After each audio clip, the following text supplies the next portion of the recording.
Excellencies, colleagues, distinguished guests, the 54th session of the Human Rights Council is now open. Before we begin, I understand that the distinguished permanent representative of the Gambia, Ambassador Carr, has requested the floor for an important request. Ambassador, you have the floor.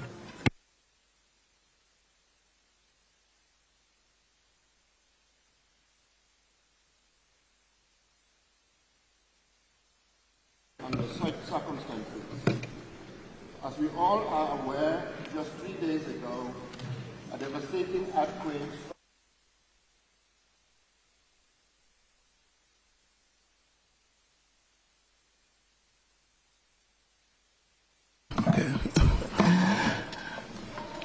I think it's a symbol of a very good summer. Thank you, Mr. President. It deeply saddens me to address you under such circumstances. As we are all aware, just 3 days ago, a devastating earthquake struck the Kingdom of Morocco, claiming thousands of innocent lives and causing immeasurable damage to properties. We must remember that behind every statistic lies a story of parents, children, friends, and treasured members of families. They symbolize shattered dreams and uncertain future. This tragic event reminds us of the temporary nature of life and our collective vulnerability. As we gather here, it is essential to remember that we are not just representatives of nations or organizations. We are part of a global community, humanity. It is our collective responsibility to stand together in solidarity during times of distress and disaster, and of course in good times. In light of this recent tragedy, I humbly request this esteemed Council to observe a minute of silence in remembrance of those lost in Morocco and a symbol of our collective commitment to support and stand by each other in these challenging times. Therefore, Mr. President, I respectfully ask the esteemed Council to rise and join me in observing a minute of silence. Let us honor those who perished in Morocco and affirm our unwavering support for one another during trying times. Thank you so much.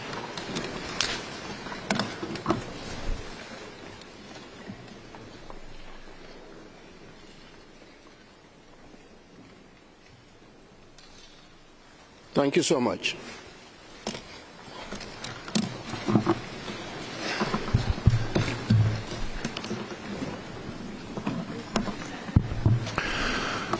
Now let me invite the representative of Morocco. Morocco, you have the floor.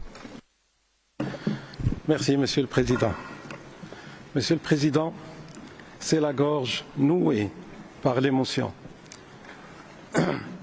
L'esprit et le cœur accablés par le deuil que je prends la parole ce matin pour vous remercier tous, membres du Conseil, honorable audience, société civile, pour ce geste de solidarité, de compassion et de recueillement que vous venez d'exprimer à l'endroit des nombreuses victimes innocentes de ce séisme violent qui a secoué et frappé mon pays dans la nuit du samedi.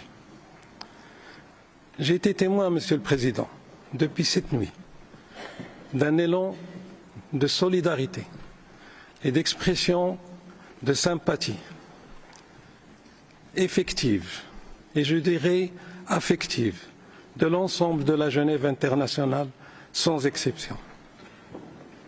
Nous sommes au Maroc très reconnaissants à l'endroit, comme vient de le souligner mon cher frère, le professeur K, son Excellence l'ambassadeur de la Gambie, nous avons perçu la fraternité humaine dans son expression la plus chaleureuse et la plus profonde. Tout est fait actuellement, comme vous le savez, dans le Royaume, pour porter secours aux victimes et bien sûr pour sauver les vies avant tout. Sur place, les efforts considérables sont menés malgré les difficultés très importantes parfois, le fait que ce séisme a frappé le cœur des montagnes de l'Atlas au Maroc, à des altitudes très hautes, ce qui a causé des dommages aux infrastructures. Nonobstant cela, nos autorités, guidées par Sa Majesté le roi Mohamed VI du Maroc, qui conduit personnellement les efforts d'arrache-pied pour surmonter ces difficultés, les efforts se déploient avec la présence aussi de l'aide internationale et de l'expertise déjà sur place. Sa Majesté le roi n'a pas manqué, lors d'une réunion tenue avant-hier, de remercier personnellement tous les pays, toutes les institutions, toutes les agences et bien sûr aussi les ONG et la société civile qui sont accourus au secours de nos victimes. Nous sommes, Monsieur le Président, frappés par cet événement, mais mon peuple, les Marocains, sont connus aussi pour leur résilience et particulièrement pour ce qui concerne les populations vivant dans cette région. Nous allons surmonter ces difficultés et ce matin, je voudrais aussi à nouveau vous remercier tous ici présents pour cette expression de solidarité que vous avez exprimée.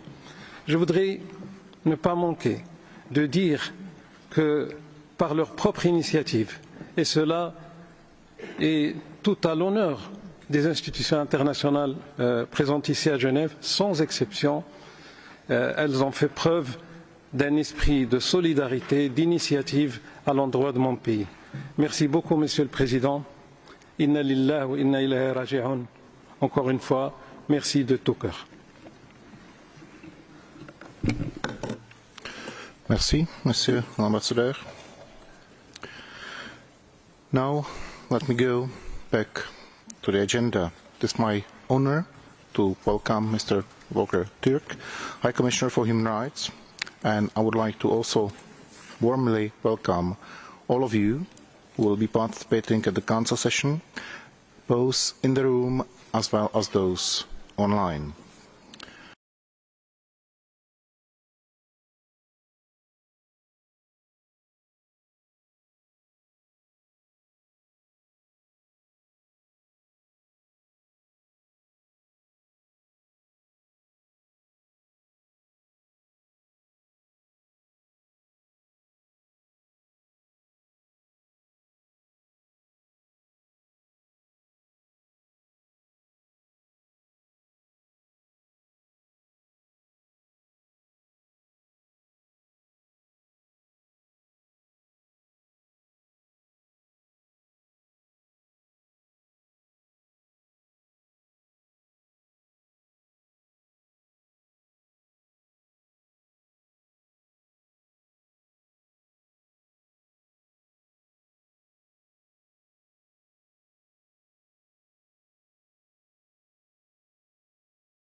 Myanmar in the Human Rights Council in 2023.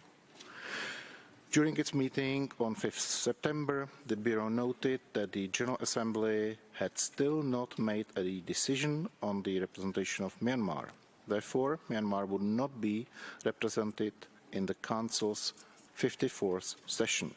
In line with the decision taken by the Council since 2021, the Bureau agreed to propose to the Council that the two interactive dialogues on Myanmar scheduled to take place during the 54th session take place as scheduled, without the participation of the country concerned. And now I seek the agreement of the Council on the proposal that the interactive dialogue on the report of the Independent Investigative Mechanism for Myanmar and the interactive dialogue on the report of the High Commissioner on overall situation of human rights in Myanmar proceed as scheduled without the participation of the country concerned. Such a proposal is made on the basis that this is exceptional circumstance and it doesn't set a precedent for the future. Are there any members of the Council wishing to comment on this proposal?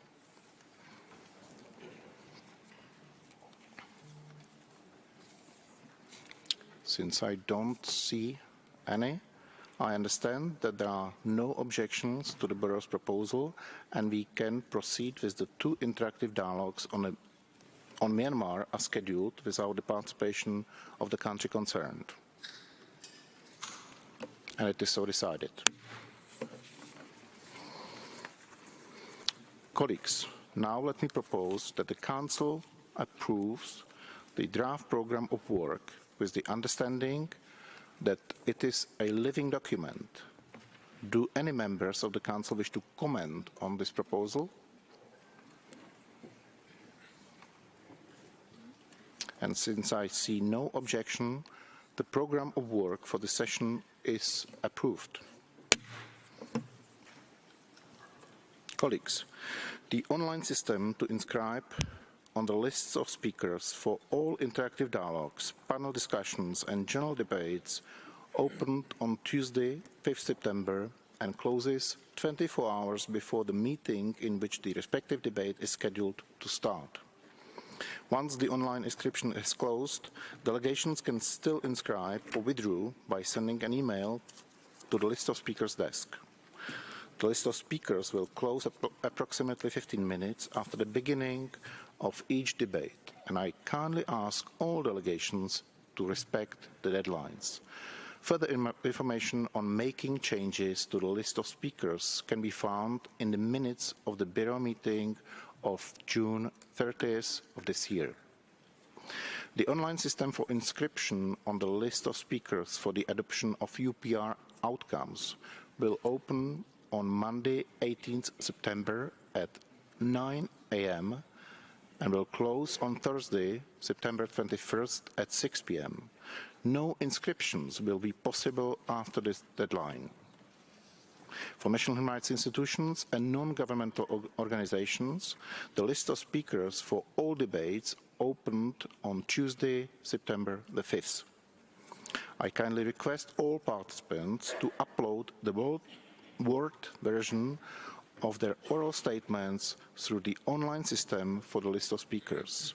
I also encourage all of you to respect the speaking time limits, which I will strictly apply.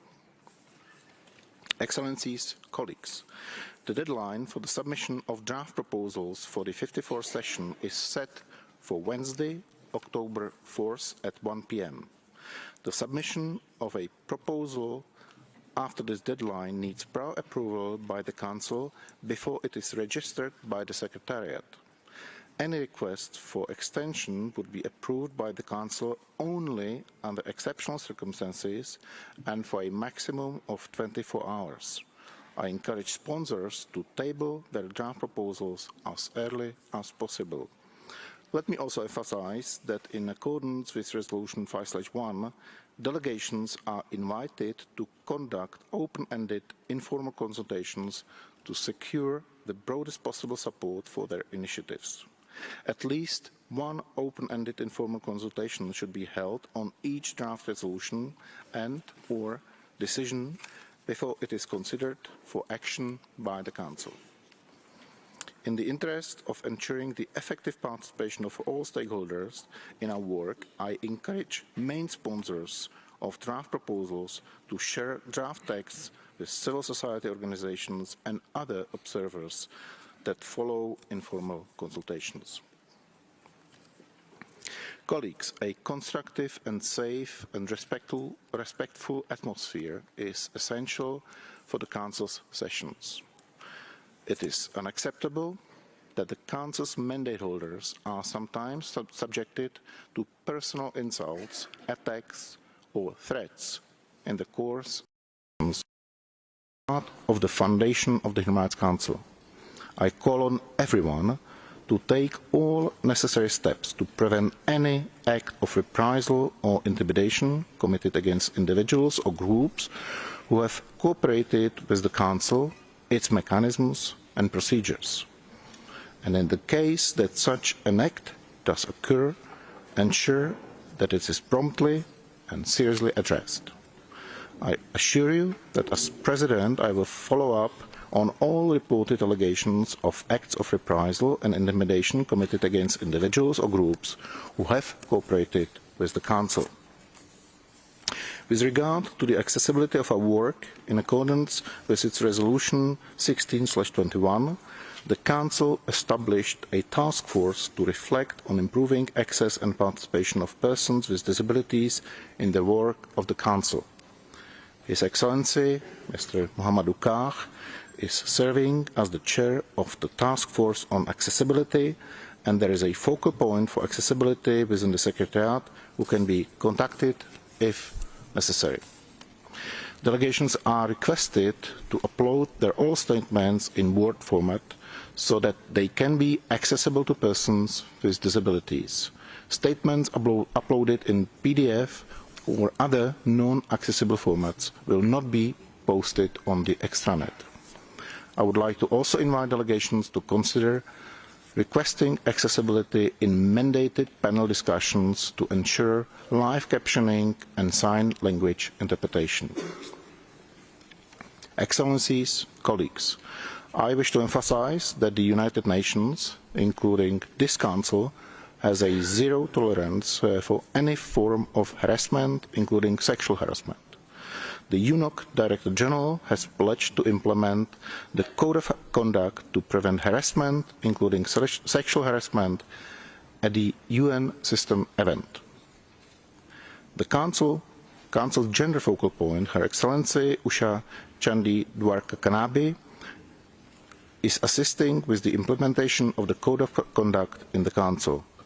All complaints will be dealt with promptly. And let me stop here with technical and organizational information. Excellencies, distinguished colleagues, I now declare open Agenda Item 2 entitled Annual Report of the United Nations High Commissioner for Human Rights and Reports of the Office of the High Commissioner and the Secretary General. This agenda item will remain open throughout the session. We will now proceed with the oral update of the High Commissioner. Let me remind you that the general debate on this oral update will begin tomorrow afternoon after the oral update by the group of experts on Nicaragua. And now I have the pleasure to give the floor to the High Commissioner for Human Rights to present his oral update. Sir, you have the floor. Mr. President, Excellencies, distinguished delegates, in my work with the United Nations, it has become clear to me that development issues underlie almost every issue, every challenge that we face. People everywhere want and have a right to decent standard of living, food on the table, and access to affordable medical care when they need it, education and equal opportunities for themselves and their children, good economic prospects with a fair share of resources, a clean, healthy and sustainable environment, the freedom to make their own choices, objective information, not propaganda, justice and police systems that uphold their rights.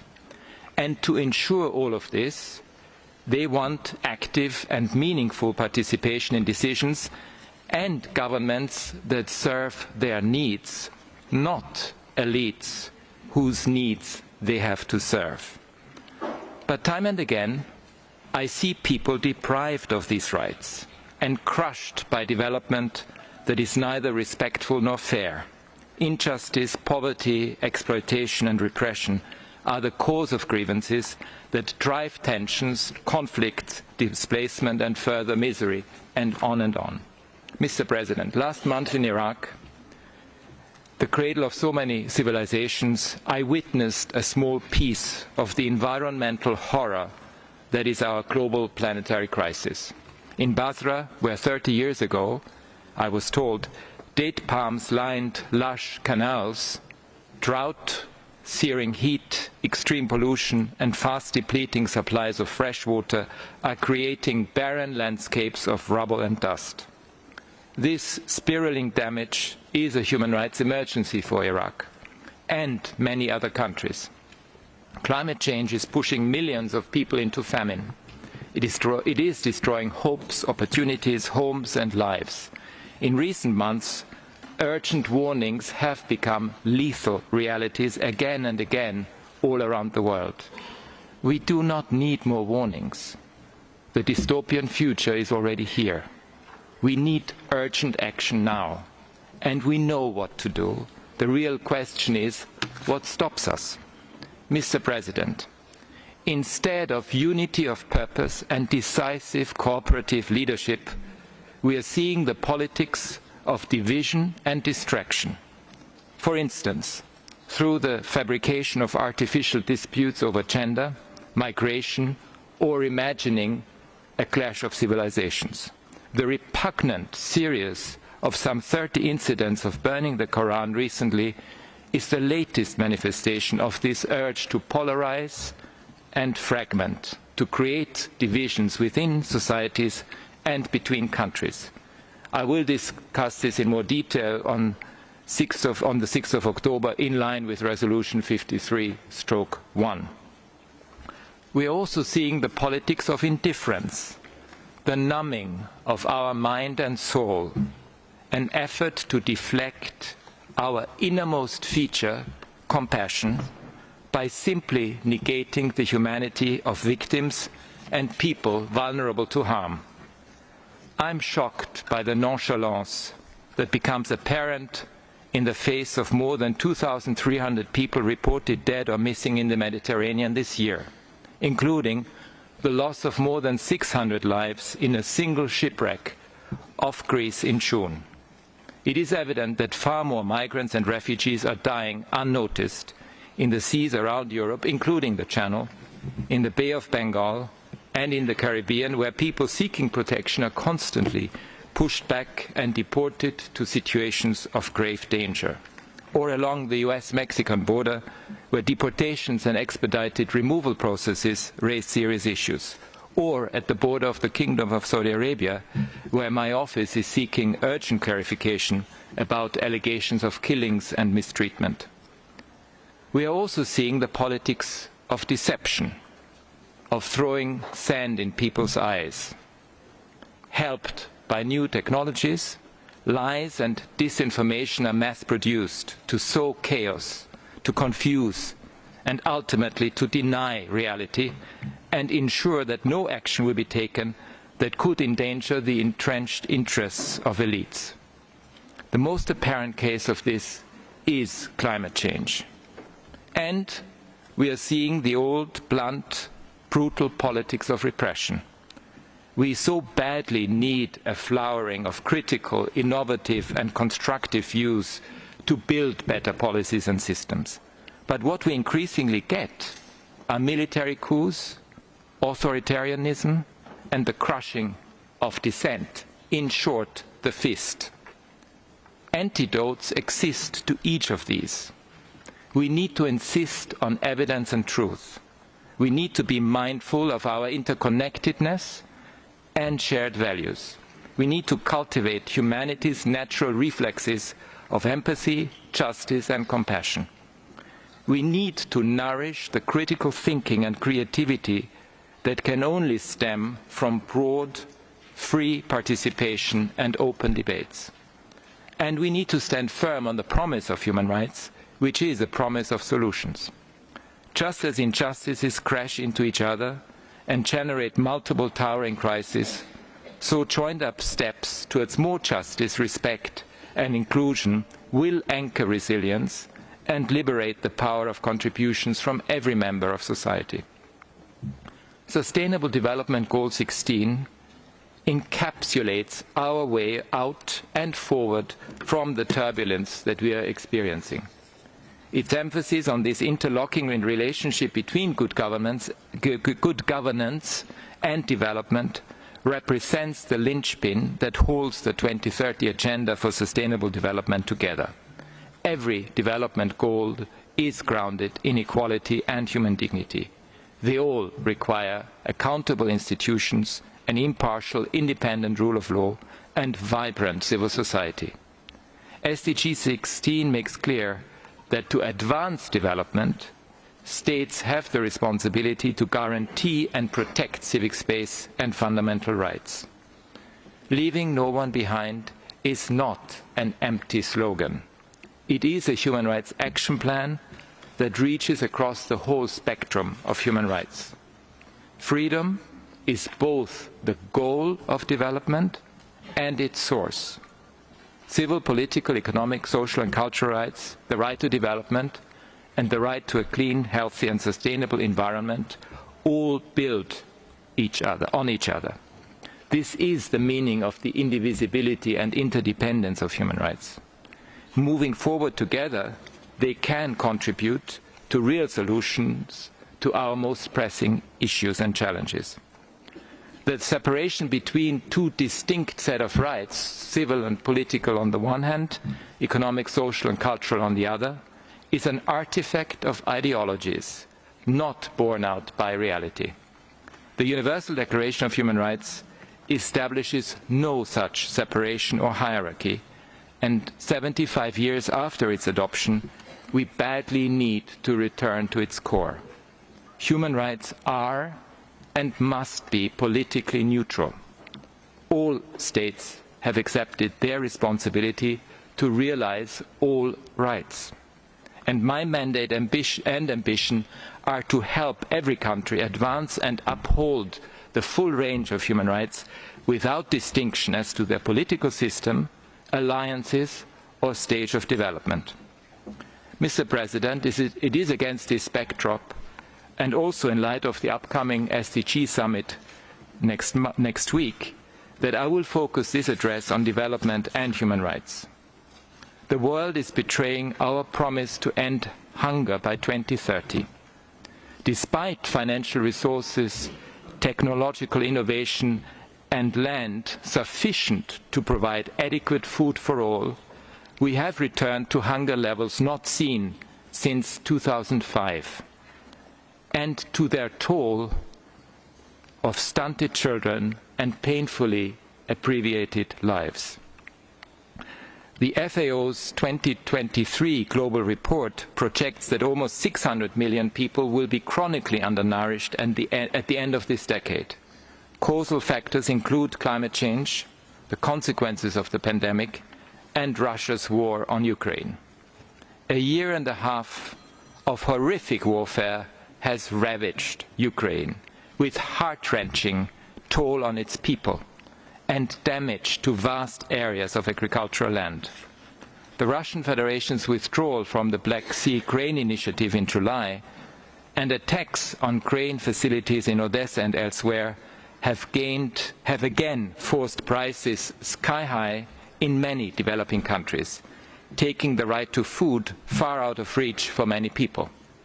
In Somalia, years of drought, extremist violence and failed governance led to an estimated 43,000 excess deaths last year, roughly half of them children under 5 years old.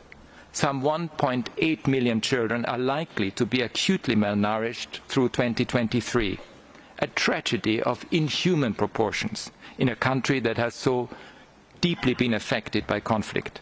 Somalia's long dependence on wheat imports from Ukraine and the Russian Federation means that the breakdown of the Black Sea Grain Initiative was particularly damaging. Hunger and food insecurity are also deeply concerning in the Caribbean. The May 2023 WFP CARICOM survey found that 3.7 million people, or 52% of the population of CARICOM countries, were food insecure. In Haiti, extreme gang violence, fueled by decades of poor governance, is making an already bad food situation worse. Nearly half the population, 4.9 million people, experiences acute food insecurity. Yet in some parts of the country it is possible and safe to produce food, and these local initiatives must be better supported. The report on Haiti that will be presented to the Council during this session indicates clearly that poverty, inequalities and violations of economic, social and cultural rights have been the breeding ground of the unbearable violence and wide-ranging crisis the country faces today. Across 111 countries, 1.2 billion people, nearly half of them children, now live in acute multidimensional poverty. They represent almost 20% of those countries' populations, and according to the World Bank, many millions more will be pushed into extreme poverty as a result of climate change. This is a terrible collective human rights failure. Across the Sahel, most people struggle for daily survival, with Burkina Faso, Chad, Mali and Niger among the 8 least developed countries in the world. These countries are severely affected by environmental degradation and climate change, a crisis to which they have contributed almost nothing. Resources required for survival, such as fertile land and water, are diminishing, resulting in conflict between communities. The adaptation measures that they so urgently need are far too costly, and the financial support that is regularly promised at international conferences trickles in too slowly. 2022 was the deadliest year since the beginning of the Sahel crisis a decade ago, and the constant threat of violence by armed groups is now expanding towards coastal states. None of the challenges faced by these countries can be addressed in isolation. They are interlinked. Climate change, including related droughts and extreme weather events, failure to invest adequately in education, healthcare, sanitation, social protections, impartial justice and human rights, decades of weak governance and a lack of transparent and accountable decision-making are the sources that violent extremism draws from. The unconstitutional changes in government that we have seen in the Sahel are not the solution.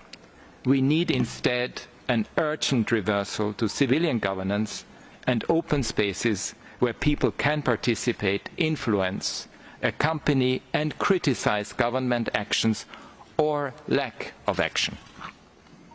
Mr. President, ours is an age of massive concentration of wealth and unprecedented inequalities. Global wealth has never been greater. But in 2021, the richest 10% owned 76% of total wealth. The poorest half owned just 2%.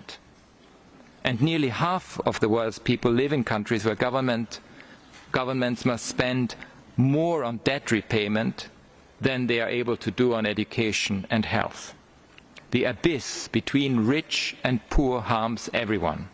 Nationally and internationally, it destroys trust and weakens efforts to find solutions. It is in the interest of every state to ensure that all international institutions and multilateral discussions reflect the needs of each and every participant, and that they work to close the widening inequalities between countries.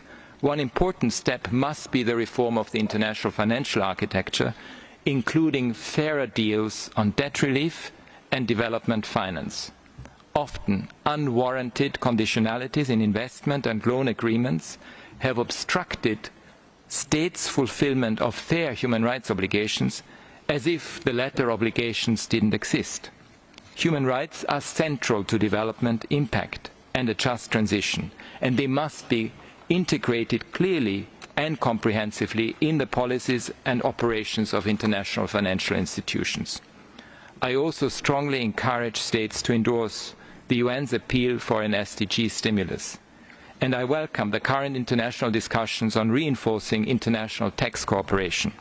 When multinational businesses and wealthy individuals shift their profits and financial reporting to low or no tax jurisdictions, this undercuts the ability of countries to mobilize revenues to fulfill human rights. The 2023 State of Tax Justice Report estimates that countries will lose nearly $5 trillion over the next 10 years to tax havens. We need to combat tax avoidance, tax evasion, and illicit financial flows. I commend the leadership of the African Group for bringing this topic to the fore of the General Assembly, and I welcome the initiative led by Colombia, Chile, and Brazil to promote progressive taxation and greater cooperation across Latin America and the Caribbean. Taking decisive steps to end corruption and illicit financial flows is a powerful tool for raising revenue, as studies have found. Both phenomena also undermine the rule of law, taking away resources needed for public investments and the common good, and destroying public confidence. Studies indicate that up to 25% of spending on public contracts is stolen by corruption globally. This deeply corrosive impact on sustainable development is why SDG 16.5 makes a strong promise, and I quote, to substantially reduce corruption and bribery in all its forms. With the planetary crisis gaining pace, there is also a vital need for a shift to human rights economies that promote green solutions. I cannot emphasize too strongly the need for a rapid, equitable phase-out of fossil fuels and effectively financed human rights-based climate action, notably for adaptation and to address loss and damage. I am also attentive to the need to counter the impunity of people and businesses who severely plunder our environment. An international crime of ecocide has been proposed for inclusion in the Rome Statute of the International Criminal Court by a number of states and civil society. I welcome consideration of this and other measures to expand accountability for environmental damage both at the national and international level. Mr. President, the rights to affordable and quality food, water and sanitation, housing, education, healthcare, and social security impose obligations on all states. Like all other human rights, they need to be embedded in law and upheld everywhere. But in many countries, housing, for example, is treated as a commodity for speculative investment, a plaything of financial markets rather than a fundamental right. A crisis of affordable housing squeezes family incomes, deepens inequalities, harms the health of children, impoverishes young people, and drives a growing crisis of homelessness. This has become especially evident across much of the industrialized world, and I'm highlighting this issue because I'm convinced that it goes to the heart of the social contract. The apparent indifference of elected officials to the plight of young people and others contributes to their disillusionment, eroding their trust in political systems.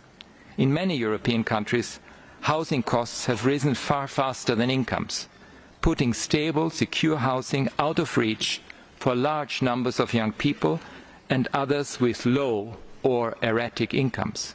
Across the European Union, a 2023 report based on official data indicates that nearly 1 million people are homeless, almost 30% higher than the already high level in 2021.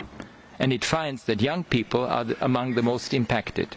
In the United States of America, more than 500,000 people were experiencing homelessness in January 2022, according to official figures, and over 40% of them were people of African descent, who make up 12% of the population.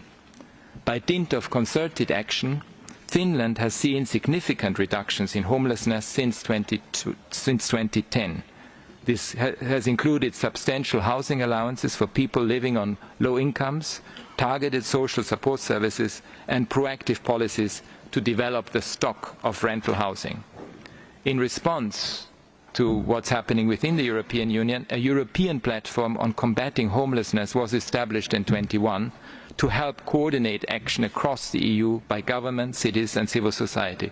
Similarly, in the US, the new federal strategic plan to prevent and end homelessness is another signal of a new impetus to achieve corrective action.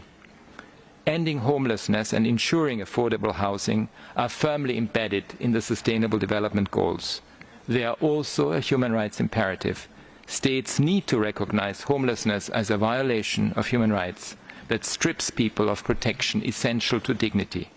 I encourage all countries, particularly the most developed countries, to deploy maximum available resources to fulfill these rights as required by international law.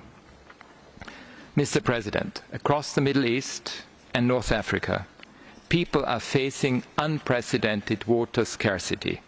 An estimated 83% of the region's population is exposed to extremely high water stress, and by 2030, average per capita available water will fall below the threshold of absolute scarcity.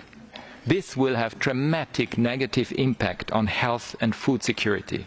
It will drastically intensify poverty, and it appears likely to increase conflicts, instability and displacement. Serious governance issues and failure to invest in the infrastructure for rights helped cause this crisis, together with climate change, pollution and population growth. This is an almost textbook example of the interlocking relationship between inclusive institutions, good governance and fulfillment, or failure to fulfill development goals. Governance reforms, including much broader space for civil society and human rights defenders to work for the common good, can better equip societies to react, adapt and build resilience to decreasing water access. Water is just one example of the need to ensure inclusive governance in the context of development. China's drive for development has brought powerful achievements in alleviating poverty. But the country's recent economic challenges highlight the need for a more participatory approach that upholds all human rights, including the rights of members of ethnic minorities, people in rural communities, internal migrant workers, older people, and people with disabilities. Opening the space for civil society participation and debate, including when this is critical of policies and advocates change, builds a more resilient and flexible society. As my office highlighted a year ago, the concerns in the Xinjiang UER require strong remedial action by the authorities as per our recommendations. I also remain troubled by the continued detention of human rights advocates. In El Salvador, putting an end to decades of unbridled gang criminality is a complex challenge. Root causes of this security crisis include governance deficits, inequalities and lack of access to fundamental economic, social and cultural rights. Addressing these would contribute to better, more sustainable solutions. I am concerned about the excessive duration of the current state of emergency and mass detentions which have occurred in this context, as well as unacceptable prison conditions and restrictions of civic space and due process. In Mexico, poverty rates have decreased notably, with over 5 million people moving out of poverty between 2018 and 2022, an achievement worth celebrating. At the same time, recent data indicates an increase in the number of people who report a lack of access to healthcare services. This underlines the need for more sustainable progress towards the full realization of economic, social and cultural rights, anchored by institutions that are inclusive, transparent and accountable. A milestone decision by the Supreme Court last week found criminal penalties for abortion in the Federal Penal Code unconstitutional, another advance in Latin America regarding women's rights. I encourage all countries to enable women to choose to terminate pregnancy safely. I welcome last month's discussions by Brazil, Bolivia, Colombia, Ecuador, Guyana, Peru, Suriname and Venezuela towards a common vision for the Amazon rainforest, including effective participation by indigenous peoples. The announcement in June that Brazil will aim to end illegal deforestation in the Brazilian Amazon by 2030 comes as a breath of fresh air. I also congratulate the people of Ecuador for their votes in favor of stopping oil and mineral extraction activities in Yasuní National Park, which is also home to indigenous peoples, and the Andean Chocó Biosphere Reserve. In Australia, a referendum will take place next month on constitutional recognition of the first peoples of Australia by establishing an Aboriginal and Torres Strait Islander voice to Parliament. This is a historic opportunity to lay a new foundation for the inclusion and participation of indigenous peoples for the benefit of all Australians. In India, my office frequently receives information that marginalized minority communities are subjected to violence and discrimination. Muslims are often the target of such attacks, most recently in Haryana and Gurugram in northern India. In Manipur, other communities have also been facing violence and insecurity since May. There is a clear need to redouble efforts to uphold the rights of all minorities by dealing in a forthright manner with intolerance, hate speech, religious extremism and discrimination. I remain profoundly shocked by the escalating violence in the occupied Palestinian territory as more Palestinians and Israelis, including children, continue to be killed and seriously injured. The use of airstrikes in the occupied West Bank is especially concerning. Violent attacks by settlers against Palestinians appear to be growing more common and in some cases have taken place with the apparent acquiescence of Israeli forces. Illegal settlements are also expanding greatly.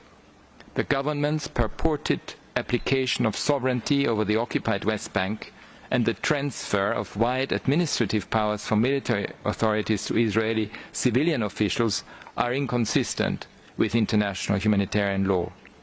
I'm also concerned by continuing civic space restrictions by the Palestinian authorities and de facto authorities in Gaza, including through arbitrary detention of those perceived to be voicing their criticism.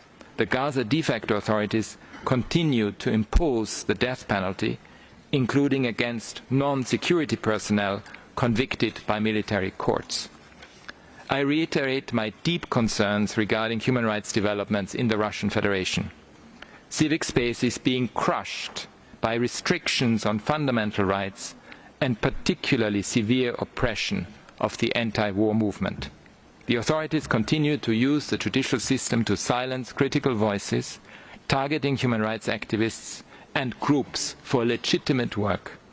The sentences handed down to opposition politicians and independent journalists, such as the additional 19-year prison sentence for Alexei Navalny and 25 years for Vladimir Kara-Murza, raise serious concerns both for these individuals and for the rule of law. Allegations of torture and ill treatment in detention facilities persists, as does the authorities' unwillingness to investigate. In Iran, a year after Mahsa Amini's death, I am seriously concerned that a new bill currently under review imposes severe penalties on women and girls who do not obey the compulsory dress code, including through travel bans and withdrawal of access to social services. It also enables the use of surveillance technology to monitor women's behavior and dress. Reports of women facing legal action for dress code violations have multiplied even before passage of the bill. In this context, I flag my concern regarding renewed deployment of the morality police, a force almost exclusively aimed at controlling women and girls. Accountability for Mrs. Amini's death and for violations in the context of subsequent protests has been inadequate. Use of the death penalty has risen sharply, notably against the Baloch and others from minority communities. In Pakistan, I am concerned by the use of blasphemy allegations to incite violence against minority communities and instigate communal tensions. Last month, a mob of thousands of people burned down more than a dozen churches and looted homes of Christians in an area of Faisalabad. Draft amendments to the country's already severe blasphemy laws would sharply increase penalties. Passage of this legislation would constitute a major step away from the changes urged by international human rights bodies. In Ethiopia's Amhara region, since the start of the crisis and the declaration of a state of emergency at the beginning of August, over 1,000 people have reportedly been arrested and more than 200 reportedly killed in the context of clashes between federal forces and Amhara Fano militia. In Oromia, clashes also reportedly continue to lead to killings and other violations and abuses. In Tigray, mass arrests and forced displacement are reported mainly in areas where Eritrean and Amhara forces are still allegedly present. All these incidents must be investigated and those responsible held to account. I note the progress that has been made in transitional justice consultations, and I urge continued dialogue with all stakeholders, including women. I also encourage transitional justice and accountability. In both Libya and Tunisia, I have been alarmed by reports that authorities have been carrying out mass arrests and collective expulsions of migrants and asylum seekers from south of the Sahara. As of 31 August, at least 28 migrants have reportedly died from heat and thirst in desert areas in the Libya-Tunisia border after some 2,000 migrants and asylum seekers, including women and children, were left there by Tunisian authorities with no or limited access to food, water and shelter. In Tunisia, many more migrants remain at risk of expulsion. Over the past 5 months, security agencies in both West and East Libya have also conducted mass arrests of migrants and refugees followed by expulsions. I urge the application of human rights guidance which offers benefits to both countries, to countries of origin, transit and destination. In Lebanon, 3 years after the Beirut explosion, which killed over 200 people and wounded more than 7,000, including over 1,000 children, there has been no accountability. On the contrary, numerous concerns have been raised about interference into the investigation against a backdrop of severe economic and social crisis and weak governance. It may therefore be time to consider an international fact-finding mission to look into human rights violations related to this tragedy. In Cameroon, 6 years of crisis in the northwest and southwest regions have claimed several thousand lives, displaced an estimated 725,000 people, and left at least 1.7 million people in need of humanitarian assistance. The impact on human rights and development has been massive. I acknowledge steps by the authorities towards a major national dialogue, including a national consultation on ending hate speech, establishment of a public independent conciliator in the northwest and the southwest regions, and creation of the National Commission for the Promotion of Bilingualism and Multiculturalism. More measures need to continue this path of empowering all Cameroonians to raise their voices and participate meaningfully in policy, particularly in communities that feel their cultural rights are not upheld. In Peru, I am concerned by the opening of a parliamentary inquiry on all members of the National Justice Board, an independent institution in charge of appointing judges and prosecutors. The investigation could impact judicial independence and the separation of powers. Since January, my office has documented 13 bills and 5 constitutional accusations by Congress that have raised concerns regarding interference into autonomous constitutional bodies, particularly the National Election Board and the National Justice Board. I call on Congress to abide by the UN basic principles on the independence of the judiciary and respect the balance of state powers. Mr. President, more than halfway through the 2030 agenda, we are on target for it to become a tragic monument to the failure of our generation to erase extreme poverty and realize human rights. At the SDG summit next week, at COP28 on climate change, and at the Summit of the Future in 2024, states need to pivot decisively towards fundamental changes. And as we approach our Human Rights 75 high-level event in December, I urge all member states to make genuine commitments through transformative pledges. The Declaration on the Right to Development sets out rights and duties on the part of states to forge development and related policies for the well-being of all. Operationalizing this right is essential, and the draft International Covenant on the Right to Development has been submitted to the Council at this session for further action. In conclusion, let me stress again that the human rights cause in all its facets has the potential to unify us at a time when we urgently need to come together to confront the existential challenges that we face. This is ultimately about building trust and restoring hope through the work of this Council, and all of us need to play our part. Thank you, Mr. President. Thank you, Mr. High Commissioner. Colleagues, we will now take a short break before beginning the interactive dialogue on the report of the Independent Investigative Mechanism for Myanmar. So I'm announcing 1 minute break.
Excellencies, distinguished colleagues,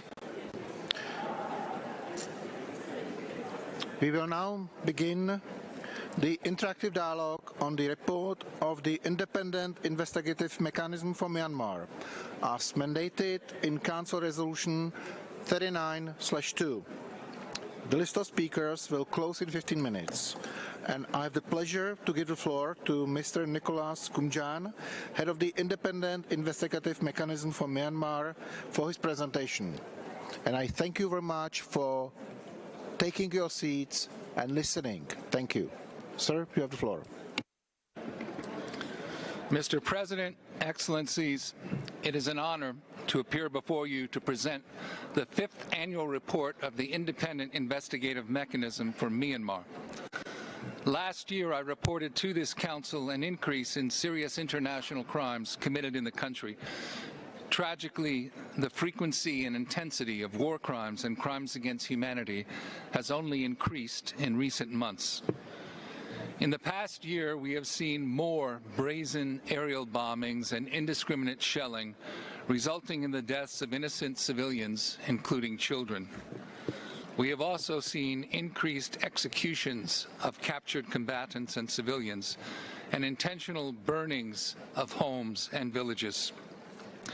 There has also been a rise in the number of arrests without due process, and we have collected credible evidence that some detainees have been subjected to torture, sexual violence, and other severe mistreatments.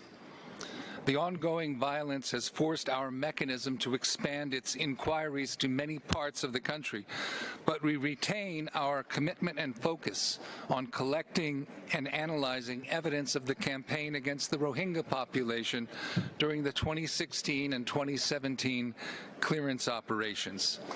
We have collected compelling evidence of the widespread burning of Rohingya villages and assaults and killing of civilians. I have been particularly horrified by the numerous accounts of sexual crimes that we have collected. Mr. President, the quantity of evidence and information we have been able to collect in the past year from individuals and organizations is unprecedented and, frankly, unanticipated. With this increased workload and our limited resources, we have had to strategically focus our investigations on the gravest crimes, where the impact on victims has been the most severe. We continue to face the challenge of not having access to Myanmar. Our repeated requests for information and access to crime scenes have been ignored by the Myanmar authorities. We also face challenges in conducting investigative activities in other countries where witnesses and information providers are located. To compensate, we have embraced innovative technology to propel our investigations.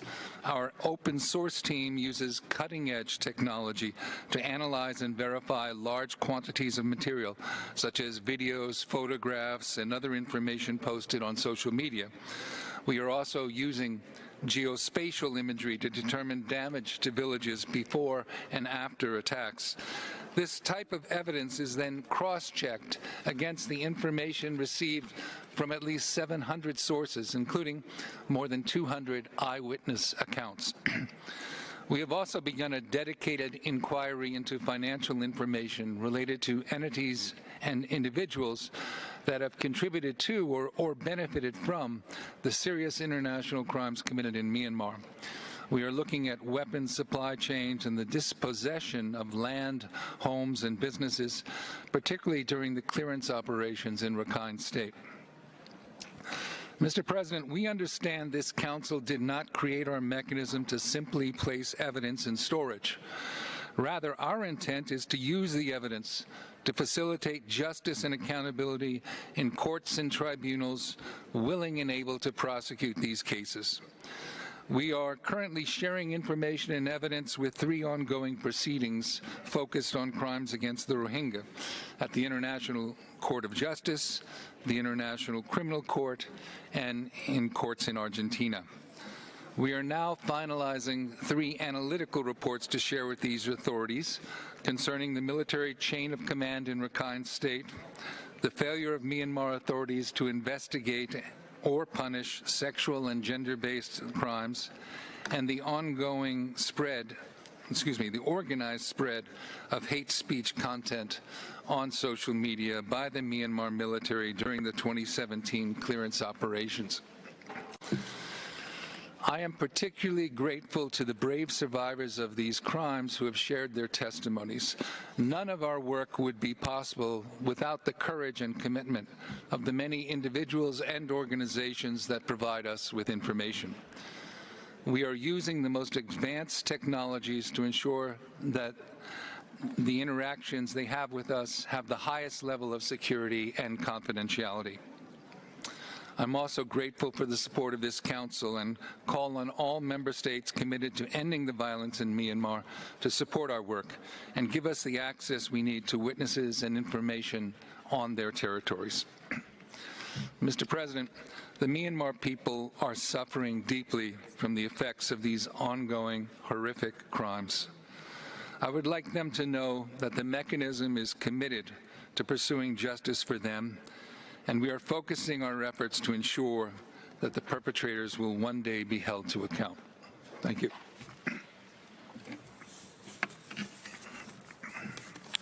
Thank you.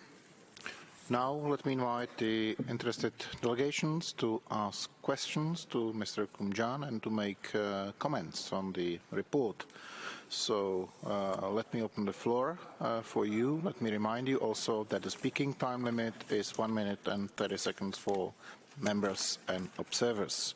First on my list is Finland, speaking on behalf of a group of countries. Finland, you have the floor. Mr. President, I have the honor to deliver this statement on behalf of the Nordic Baltic countries. Our deepest condolences to the victims and families of the earthquake in Morocco. We fully support the work of the IIMM. We welcome its increased cooperation with civil society and initiatives regarding the well-being of both witnesses and staff members. Furthermore, we welcome the financial investigations on issues that have had a direct impact on victim communities. The report tells of sexual and gender-based violence, torture, extrajudicial killings, enlisting children, burning and destroying civilian objects and other crimes, some of which may amount to war crimes and crimes against humanity. We fully condemn all human rights violations and abuses in Myanmar and call for an immediate end to brutal attacks on civilians, including the Rohingya. Despite lack of cooperation from the junta, first-hand testimonials in the IIMM repository have increased.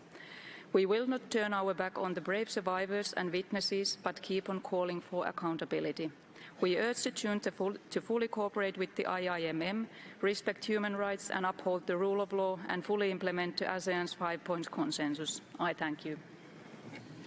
Thank you. The next speaker is the European Union. The EU thanks the head of the IIMM for the annual report and update. We strongly support the mandate. The European Union condemns the military coup and is alarmed that the number of incidents bearing the marks of international crime has increased. You describe the brazenness of the Myanmar military, stressing the indiscriminate or disproportionate bombings of civilians and their homes, the murders of civilians detained during operations, and the mass executions and displacement of civilians or fighters hors de combat. Your report sets out the organised command structure of the Myanmar military and how it may have deliberately prepared and executed international crimes, including sexual and gender-based violence. Your work greatly contributes to accountability efforts. The EU calls on the Myanmar armed forces to immediately halt the use of violence against civilians, create the conditions for a safe and dignified return of Rohingya to Myanmar, facilitate the unhindered delivery of humanitarian aid, adopt a moratorium on the death penalty, release political detainees, and allow the population to exercise their rights, including their freedom of expression and assembly. Chair, how have the civil society dialogues most contributed to your work? Thank you. I thank you. And now let me invite Pakistan, speaking on behalf of the OIC. Mr. President, we convey our deepest condolences to the government and people of Morocco over the lives lost as a result of the earthquake and stand in solidarity with them in this difficult time. The OIC welcomes the report and update of the independent mechanism and commends the progress being made by it. It is important for the mechanism to continue collecting, consolidating, preserving, and analyzing evidence of the most serious violations of international law committed in Myanmar since 2011 in a manner that no perpetrator of crimes against the Rohingya remains unidentified. The OIC calls upon the mechanism to also continue its close and timely cooperation with the judicial forums, including the International Court of Justice. We thank Bangladesh and other host countries for their continued support to the mechanism, including facilitating its visits to the region. The OIC deeply regrets Myanmar's persistent non-cooperation with the mechanism, including its indifference to the requests for country visits. We call on Myanmar to fully cooperate with the mechanism and not to destroy any evidence. We hope the mechanism will continue to strengthen its capacities to overcome constraints, including through the use of innovative technologies that may enable the analysis of information and evidence more efficiently and effectively. The OIC calls on OHCHR to continue providing appropriate support to the mechanism to pursue its mandate effectively. I thank you. Thank you. Next on my list is Liechtenstein. Thank you, Mr. President. Liechtenstein thanks the head of the Independent Investigative Mechanism for Myanmar, Mr. Kumjian, for the presentation of the report. The report reveals that the situation in Myanmar continues to be tragic. The population has to suffer from ongoing fighting, resulting in numerous human rights violations. There's also strong evidence that serious international crimes, including the war crimes of indiscriminate targeting of civilians, the intentional killing of civilians and combatants who are detained, as well as a large-scale destruction of civilian dwellings and other civilian buildings have been and continue to be committed against the people of Myanmar. One of the only glimmers of hope in this worrying situation emanates from the IIMM, which does invaluable work in the collection, preservation, and analysis of international crimes committed in Myanmar. The information provided for ongoing court cases is an important cornerstone for justice for the people of Myanmar, in particular the Rohingya Muslims. We reiterate our full support to the IIMM and encourage states to support the mechanism, particularly to overcome the challenges outlined in the report. I thank you, Mr. President. Thank you. And now I'm inviting Egypt.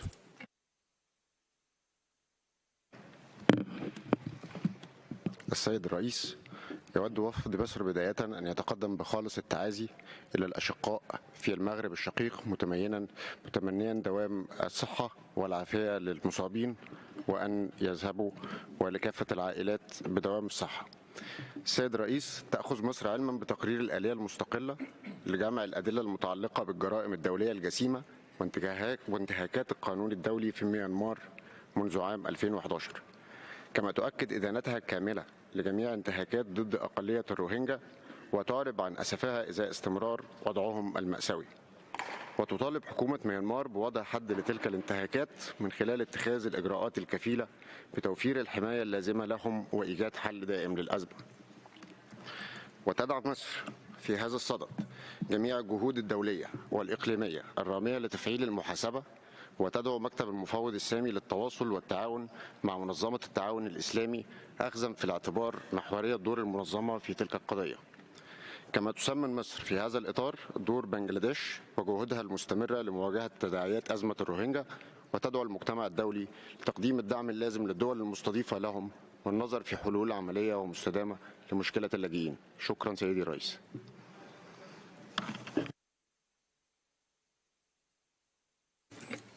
Thank you. And now let me pass the floor to Luxembourg. Merci, Monsieur le Président. Ma délégation exprime ses profondes condoléances et solidarité au peuple et au gouvernement du Maroc. Le Luxembourg s'associe pleinement à la déclaration faite par l'Union européenne. Nous tenons à remercier M. Kumjian et toute son équipe du mécanisme d'enquête indépendant pour leur travail indispensable. La documentation et le traitement des données sont un prérequis pour établir la responsabilité que la junte devra assumer par rapport aux crimes de guerre et aux crimes contre l'humanité qu'elle continue de perpétrer au Myanmar en toute impunité. Le mécanisme œuvre sans relâche au renforcement de ses capacités afin de répondre aux défis de rassembler et de traiter un nombre impressionnant d'éléments, d'informations et de preuves. Sans accès direct au territoire, confronté à une complexité linguistique particulière et dans le souci permanent de protéger les témoins. Le Luxembourg réitère son appel aux autorités de fait du Myanmar d'arrêter immédiatement les violences contre la population civile, de relâcher tous les prisonniers politiques et de permettre un accès sans entrave à l'aide humanitaire. Nous exhortons aussi tous les autres pays, en particulier de l'ASEAN, à collaborer avec le mécanisme afin de leur faciliter la tâche et de protéger victimes et témoins. Monsieur Koumjian, comment pouvons-nous faciliter votre plan sur le travail technologique, votre travail sur le plan technologique, au niveau du traitement des données et en vue de sécuriser davantage vos opérations? Ensuite, de quel autre type de soutien, d'ordre légal ou autre, avez-vous besoin de la part des États? Je vous remercie. Merci à vous. Now let me indicate that the list of speakers is closed and the next speaker is Costa Rica. Gracias, presidente. Costa Rica agradece al mecanismo por su trabajo que ha sido realizado en condiciones difíciles y peligrosas, no solo para sus miembros, sino también para los testigos y víctimas. Desafortunadamente, nuevamente debemos alzar la voz para denunciar el deterioro de la situación de derechos humanos en Myanmar y las atroces condiciones que vive su población, en especial las minorías, mujeres y personas con discapacidad. La Junta Militar no ha mostrado interés en investigar y castigar las severas violaciones de derechos humanos y los potenciales crímenes de guerra cometidos en el país. Por esta razón, renovamos nuestro compromiso por las víctimas e insistimos en la lucha contra la impunidad de estos crímenes debe ser un asunto prioritario para la comunidad internacional. El trabajo del mecanismo es esencial en este sentido. La evidencia recabada debe ser protegida para eventualmente ser utilizada por los entes jurisdiccionales adecuados.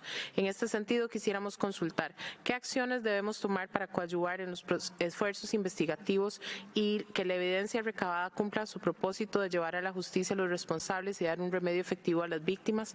Antes de terminar, permítame expresar nuestras más sentidas condolencias con el gobierno y el pueblo de Marruecos. Muchas gracias. Gracias. Belgium, you have the floor. Monsieur le Président, la Belgique s'associe à la déclaration de l'Union européenne et remercie le mécanisme d'enquête indépendant pour son rapport.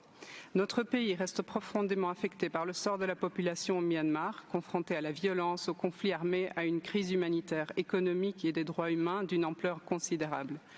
Votre rapport confirme une multiplication de possibles crimes internationaux graves depuis le coup d'État militaire de février 2021 et en particulier durant cette dernière année, ce qui rend votre travail d'autant plus essentiel. Les crimes sexuels et de genre et les violations graves dont les enfants sont victimes continuent d'être perpétrés en toute impunité par des membres des forces de sécurité et de groupes armés. La situation déplorable des Rohingyas déplacés depuis 5 ans reste tout aussi inacceptable. À cet égard, la Belgique salue votre étroite collaboration avec la Cour internationale de justice, la Cour pénale internationale et les tribunaux nationaux exerçant la compétence universelle sur ces questions, de même que l'intensification des dialogues que vous menez avec la société civile. Monsieur Koumjian, afin de rendre justice à la population du Myanmar et de prévenir ces violences, de quelle manière la communauté internationale peut-elle soutenir davantage votre collaboration avec la société civile dont le rôle nous semble indispensable? Je vous remercie. Merci à vous. Kingdom of the Netherlands, please. Thank you, Mr. President, and allow me to first use the opportunity to convey our heartfelt condolences to the victims of the earthquake in Morocco. Mr. President, the Kingdom of the Netherlands aligns itself with the EU statement just given. We thank the IIMM for its continued hard work, which remains crucial in supporting accountability efforts at the national, regional and international level. We are deeply worried by the accounts in the report of intensified armed conflicts and of more evidence strongly indicating that serious international crimes are being committed against the people in Myanmar. It is vital that perpetrators of human rights violations, including sexual and gender-based violence, are held accountable and are brought to justice. Accountability must be part of the solution for Myanmar. The sharing of collected evidence with authorities such as the ICC, the Attorney General's Office in Argentina, and the ICJ greatly contribute to such accountability efforts. Mr. Koumjian, my question to you is, sir, what actions can the international community take to further support the work of the IIMN in ensuring accountability on the basis of your findings? Thank you. Thank you. And now let me invite France. Merci Monsieur le Président. Monsieur le Président, Monsieur le chef du mécanisme, la France remercie le mécanisme pour son 5e rapport qui documente précisément la dégradation de la situation des droits de l'homme en Birmanie, note l'intensification des conflits armés et regrette le manque flagrant de progrès dans la mise en œuvre des recommandations du mécanisme. La France appelle l'ensemble des parties prenantes à coopérer avec le mécanisme d'enquête et à lui garantir l'accès sans entrave au terrain et aux victimes, notamment dans le cadre du dialogue avec la société civile. La France rappelle sa condamnation dans les termes les plus fermes du coup d'État perpétré par la junte militaire le 1er février 2021 et des nombreuses violations des droits de l'homme qui s'en sont suivies, dont les forces armées de sécurité portent la responsabilité. Elle appelle la junte à cesser les violences à l'encontre de sa propre population et à respecter le droit international humanitaire, notamment en garantissant un accès humanitaire complet, sûr et sans entrave. Elle réitère son appel à la libération immédiate et inconditionnelle de l'ensemble des personnes arbitrairement détenues, dont la conseillère pour l'État Aung San Suu Kyi. Elle réitère la condamnation de la politique de la junte à l'égard de groupes entiers, à commencer par les Rohingyas. Monsieur le chef du mécanisme, comment le mécanisme d'enquête évalue-t-il sa coopération avec les différentes juridictions pour lutter contre l'impunité et assurer réparation aux victimes? Je vous remercie. Merci à vous. United States of America, you have the floor. Thank you, Mr. President. Thank you for your report, Mr. Kumjan. On behalf of the United States, I want to reiterate our gratitude for the necessary and difficult work of the IIMM. We are alarmed by your report of a dramatic increase in war crimes and crimes against humanity in the country, with widespread and systematic attacks against civilians. Such acts are utterly unacceptable and must be stopped. The Myanmar authorities' refusal to cooperate with your investigations remains a shameful impediment to justice. All member states, including Myanmar and its neighbors, must cooperate with and allow access to the IIMM to carry out its mandated activities. We applaud the members of civil society who work tirelessly to defend the human rights of the people of Myanmar, despite the risks they face to their freedom, well-being, and even their lives. We also thank the brave witnesses who provided evidence to the IIMM, in some cases reliving horrific traumas while living in fear of reprisal or deportation. The Myanmar military's continued atrocities and its abuses and violations underscore the need for and importance of the IIMM in promoting accountability and justice and deterring further atrocities. What actions can the international community take to provide stronger protections for witnesses, particularly those without legal immigration status? I thank you. Japan, you have the floor. Mr. Chair and Mr. Kamjian for your briefing. First of all, Japan expresses its solidarity and heartfelt condolence on the casualty and their families caused by the earthquake in Morocco. On Myanmar, Japan expresses strong concern about the continued lack of actions to improve the situation where the use of violence is causing a large number of casualties, despite repeated calls for restraint by the international community. Japan urges all stakeholders to make efforts to refrain from violence and find a peaceful solution in order to restore peace and stability in Myanmar. Japan will continue to support the effort of ASEAN to improve the situation in Myanmar. Japan once again strongly urges Myanmar military to work together towards the peaceful solution of the situation by taking concrete actions to immediately stop the violence, release those detained, and swiftly restore Myanmar democratic political system and implement ASEAN's 5 points consensus. Japan will continue to monitor the humanitarian rights and the humanitarian situation in Myanmar and call for respect for all the will of its people. I thank you. Thank you. The next speaker is Switzerland.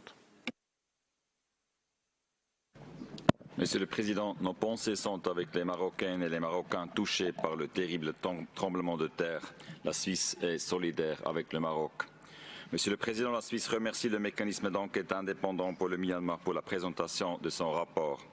Le mécanisme a été créé pour préserver et analyser les éléments de preuve sur les crimes internationaux et les violations du droit international commis au Myanmar depuis 2011 et de faciliter des procédures pénales. Ces travaux sont plus pertinents et nécessaires que jamais. Il a également dû répondre à la crise que le Myanmar vit depuis la prise de pouvoir par les autorités militaires.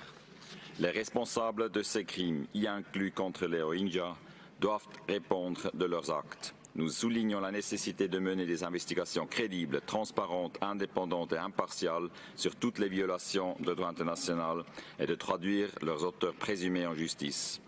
La Suisse encourage toutes les parties au conflit à coopérer avec les mécanismes internationaux et à s'engager dans un dialogue pour la recherche d'une solution politique à cette grave crise multidimensionnelle. La Suisse exhorte les autorités militaires du Myanmar à pleinement et rapidement mettre en œuvre la résolution 2669 du Conseil de sécurité. La population civile est fortement affectée par la violente crise politique et les conflits qui secouent le pays. Nous appelons au respect du droit international et à ce que l'accès humanitaire rapide et sans encombre soit garanti.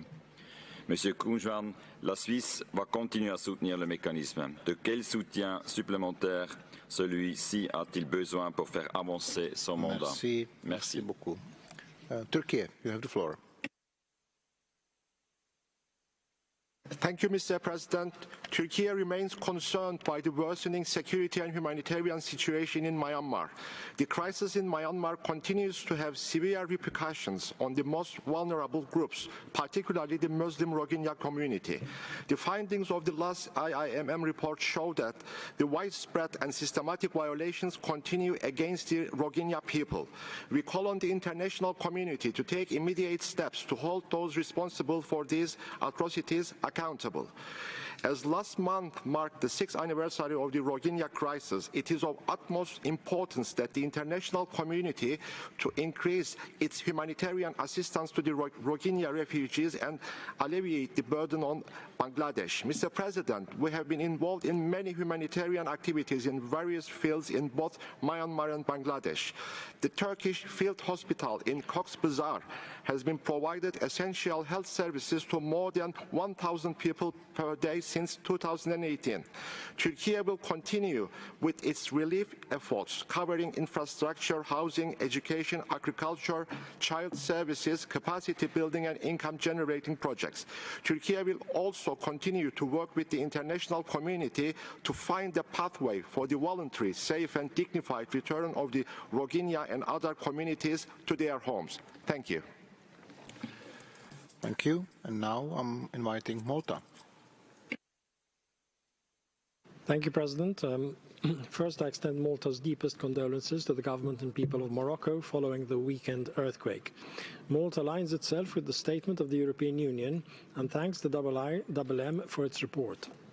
We commend the mechanism for its unwavering commitment to uncover the evidence and ensure accountability for the grave human rights violations in Myanmar. Malta expresses deep concern over the continued reports of gross human rights abuses, including those amounting to crimes against humanity, committed against the Rohingya and other minority communities. We call upon the government of Myanmar to cooperate fully with the mechanism, to allow unhindered access to investigate allegations and to hold perpetrators accountable.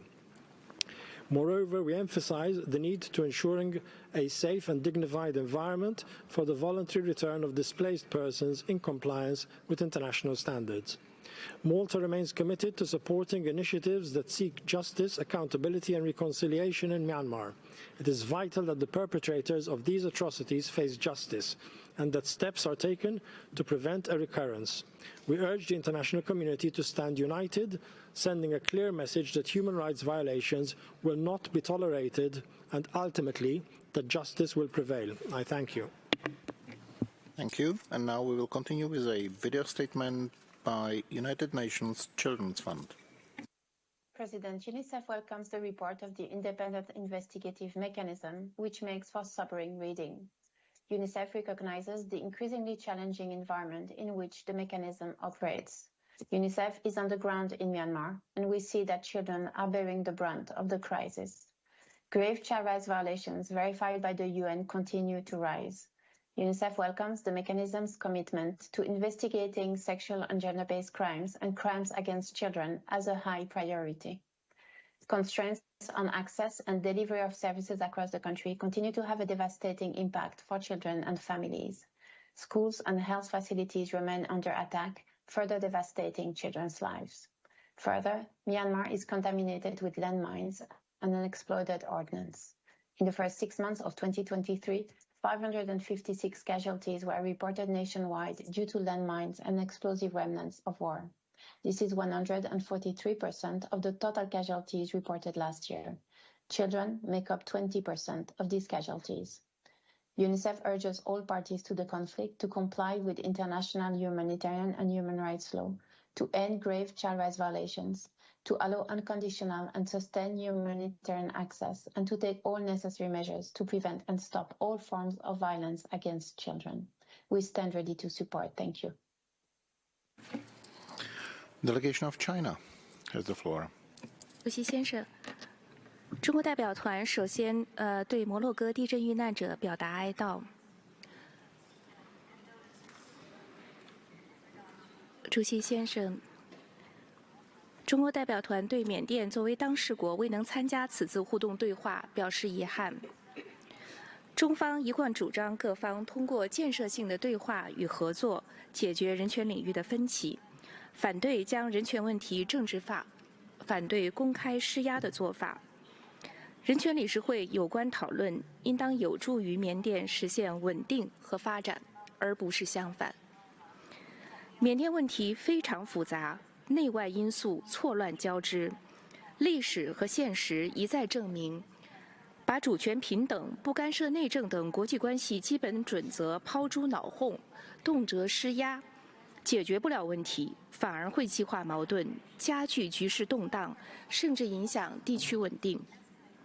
中方呼吁国际社会从缅人民利益出发，为缓和缅局势发挥建设性的作用。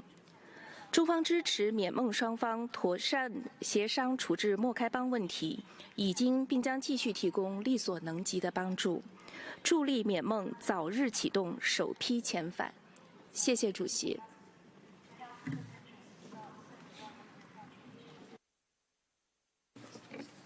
Thank you. Malawi, you have the floor. Thank you, Mr. President. Allow my delegation to extend condolences to the Kingdom of Morocco for the tragic loss of lives due to an earthquake 3 days ago. Malawi thanks the independent investigative mechanism for this report. We note with concern the serious human rights violations in Myanmar as detailed in the report.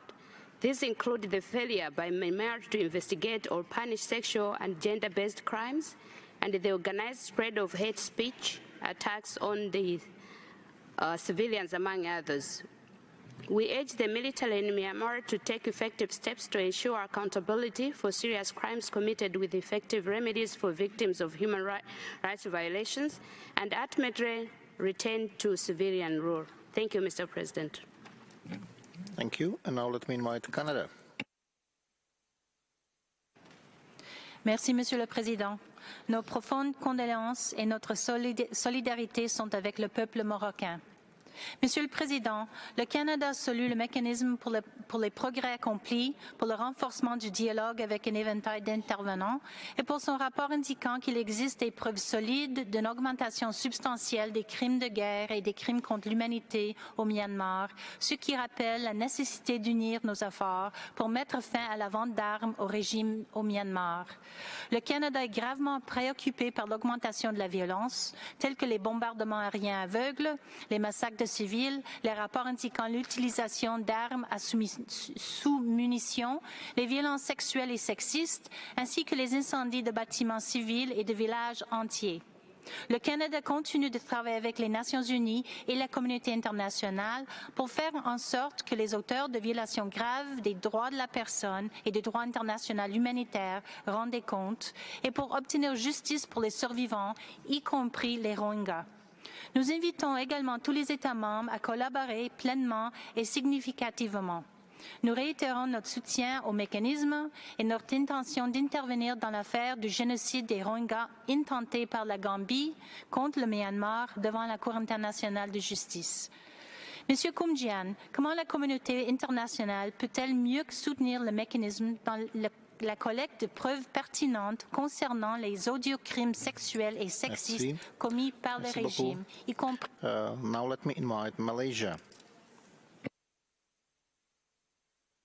My delegation extends our condolences to Morocco and stands in solidarity with the Moroccan people during this difficult time.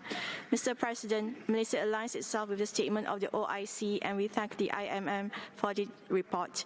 It is regrettable that the situation in Myanmar has shown no sign of abating since the military coup in 2021.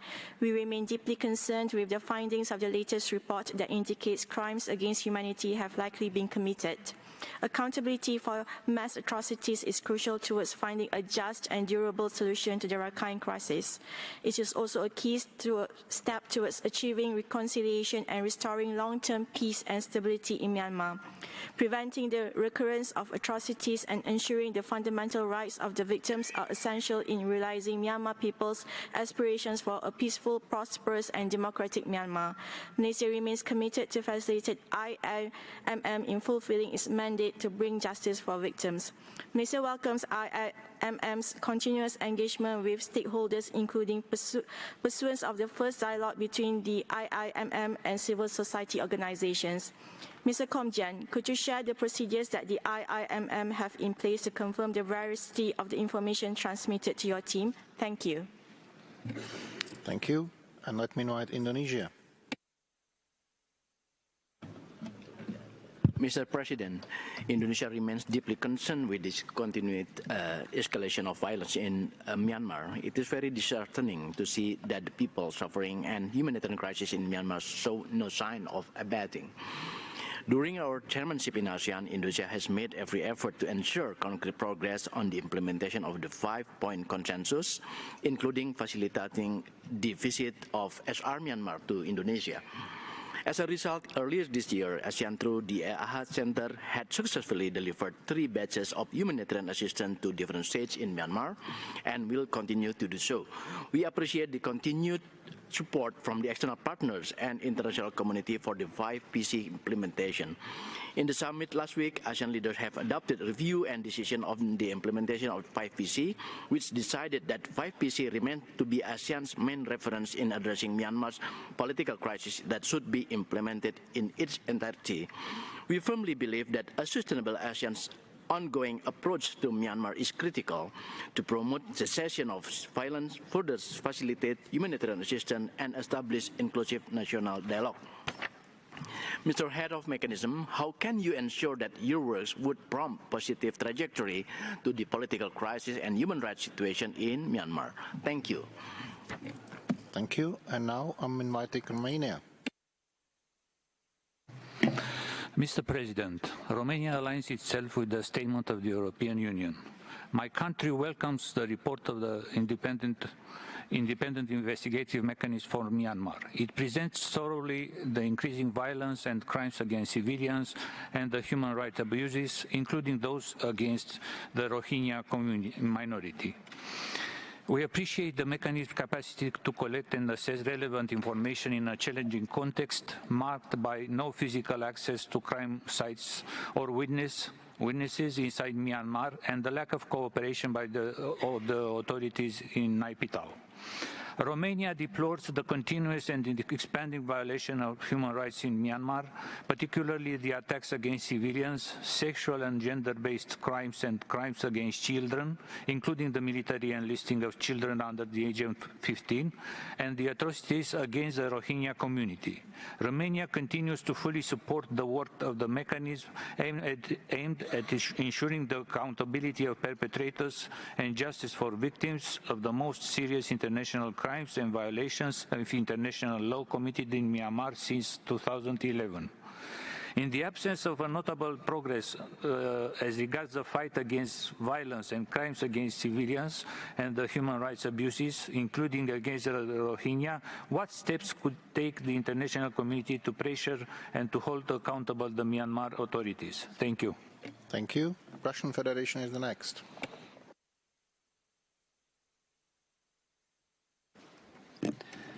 Господин председатель, поиск конструктивных путей международного содействия урегулированию ситуации в Мьянме, в том числе ее гуманитарных и правочеловеческих аспектов, призван играть вспомогательную роль по отношению к усилиям самих мьянманцев.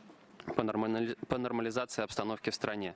Необходимо, чтобы все политические силы Мьянмы проявляли сдержанность и избегали шагов, ведущих к эскалации насилия, поляризации общественных настроений. Важной предпосылкой для общенационального примирения служит режим прекращения огня, введенный в одностороннем порядке мьянманскими властями.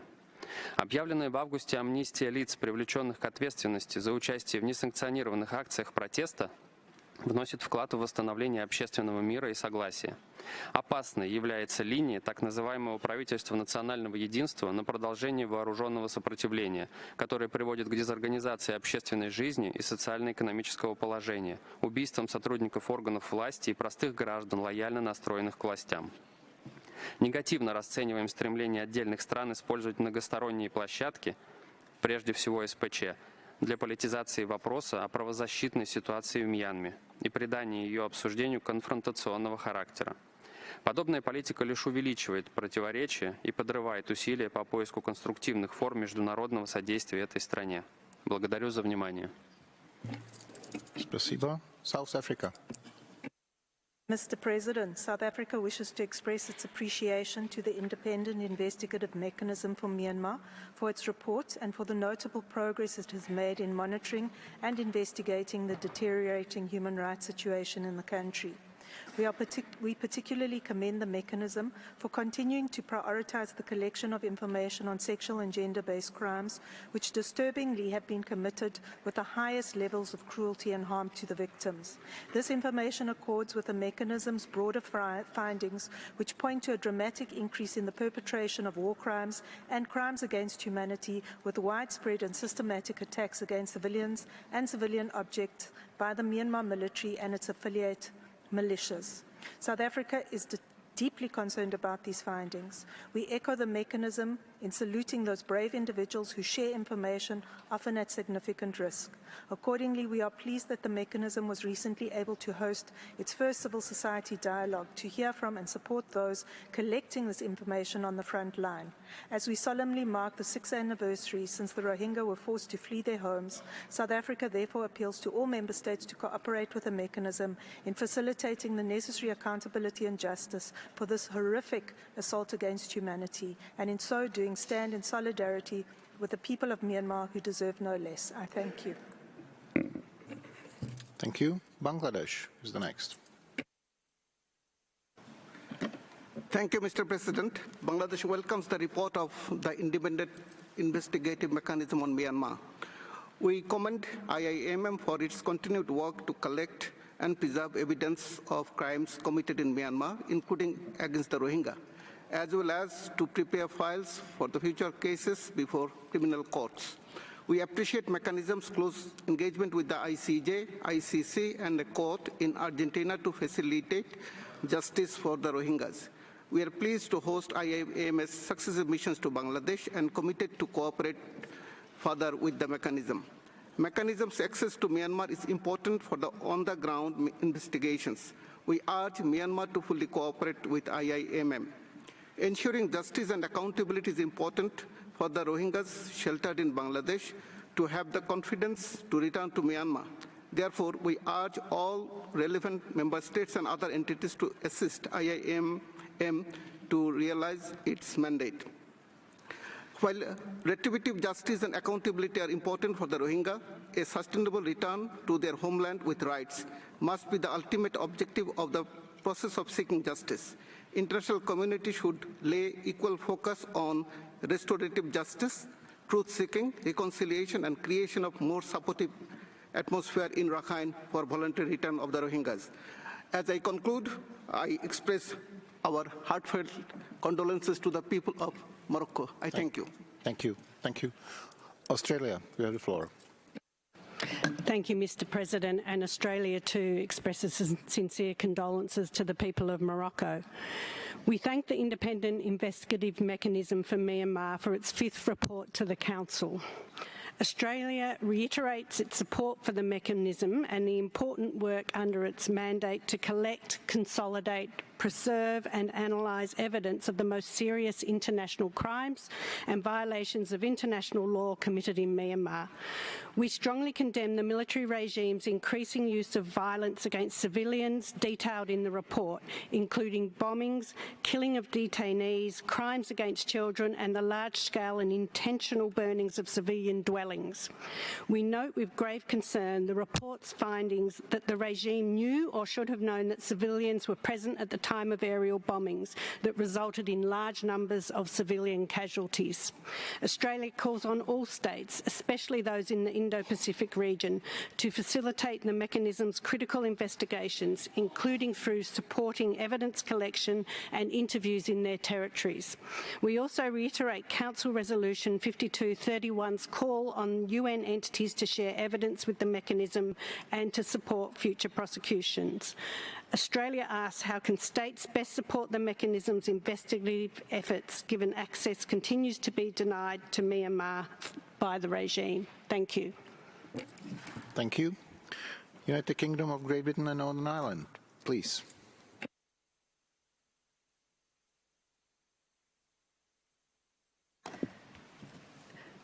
The UK would like to express its deepest condolences to the people of Morocco at this time.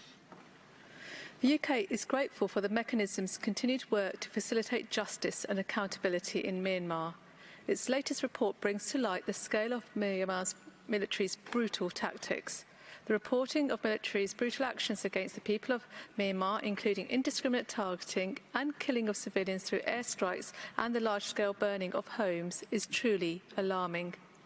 Accountability is the only way to end the culture of impunity in Myanmar, and the UK is committed to supporting this goal, providing $500,000 to the IIMM, establishing the Myanmar Witness Programme, and leading efforts to secure the first ever UN Security Council resolution on the situation in Myanmar, urging all parties to respect human rights and end violence.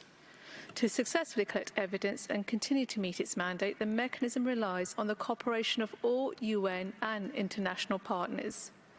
Without the cooperation of all UN entities, the mechanism would not be able to undertake vital activities to hold the Myanmar military to account. What more can Member States do to facilitate the mechanism's collection of evidence and witness statements? Thank you. Thank you. Bolivarian Republic of Venezuela, please.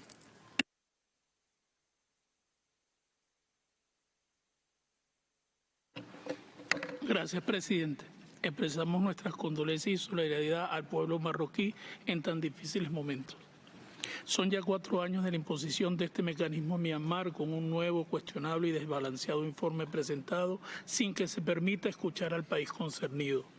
Los mandatos políticamente motivados como este nunca propiciarán el clima necesario para el diálogo genuino y la cooperación en la protección de los derechos humanos, pilares fundamentales de la labor de este Consejo. Señor presidente, seguiremos alentando a Myanmar a continuar con los esfuerzos en favor de la paz duradera necesaria para la estabilidad del país y el desarrollo sostenible de su pueblo, además del abordaje de la delicada situación de los Rohingya y en el estado de Rakhine dentro del marco de las garantías de los derechos humanos. El EPU es el mecanismo idóneo para abordar la situación de los derechos humanos en el mundo en pie de igualdad y no la imposición de hostiles mandatos selectivos e ineficaces prácticas que debe desterrarse de nuestras labores. Estamos convencidos de que el diálogo político es la única vía para solucionar las diferencias en el país y que sea el pueblo de Myanmar en su capacidad soberana, sin injerencia y con el apoyo de la comunidad de naciones amantes de la paz, quien logre superar sus desafíos. Muchas gracias. Gracias. Mauritania, you have the floor. شكرا سيدي الرئيس. تعازينا للمغرب الشقيق، مصابكم مصابنا، رحم الله الموتى وشفى الجرحى.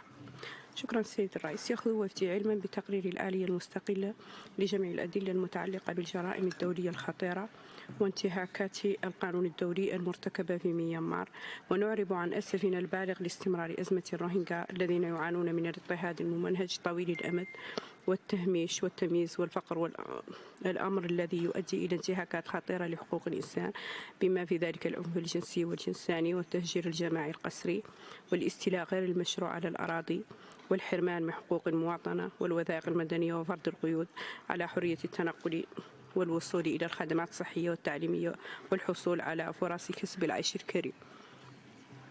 سيد الرئيس، يحث وفد سلطات ميانمار على إزالة جميع القيود التعسفية على الروهينجا بما في ذلك القيود المفروضة على حرية التنقل والصحة والتعليم وسبل العيش والمساواة في الحصول على الجنسية، كما يدعوها إلى البدء فورا في إعادة آمنة وكريمة للروهينجا النازحين قسرا. ختاما، يدعم وفدي جميع الجهود المبذولة على المستويين الإقليمي والدولي الهادفة إلى تفعيل محاسبة عادلة ومستقلة في ميانمار. كما ندعو المجتمع الدولي للسعي لتحقيق سلام دائم وبناء مجتمع على أسس مبادئ عدم التمييز وترسيخ المساواة واتخاذ الإجراءات الكفيلة بتوفير الحماية اللازمة للروهينجا. Thank you. And now let me invite the delegation of Gambia. Gambia, you have the floor.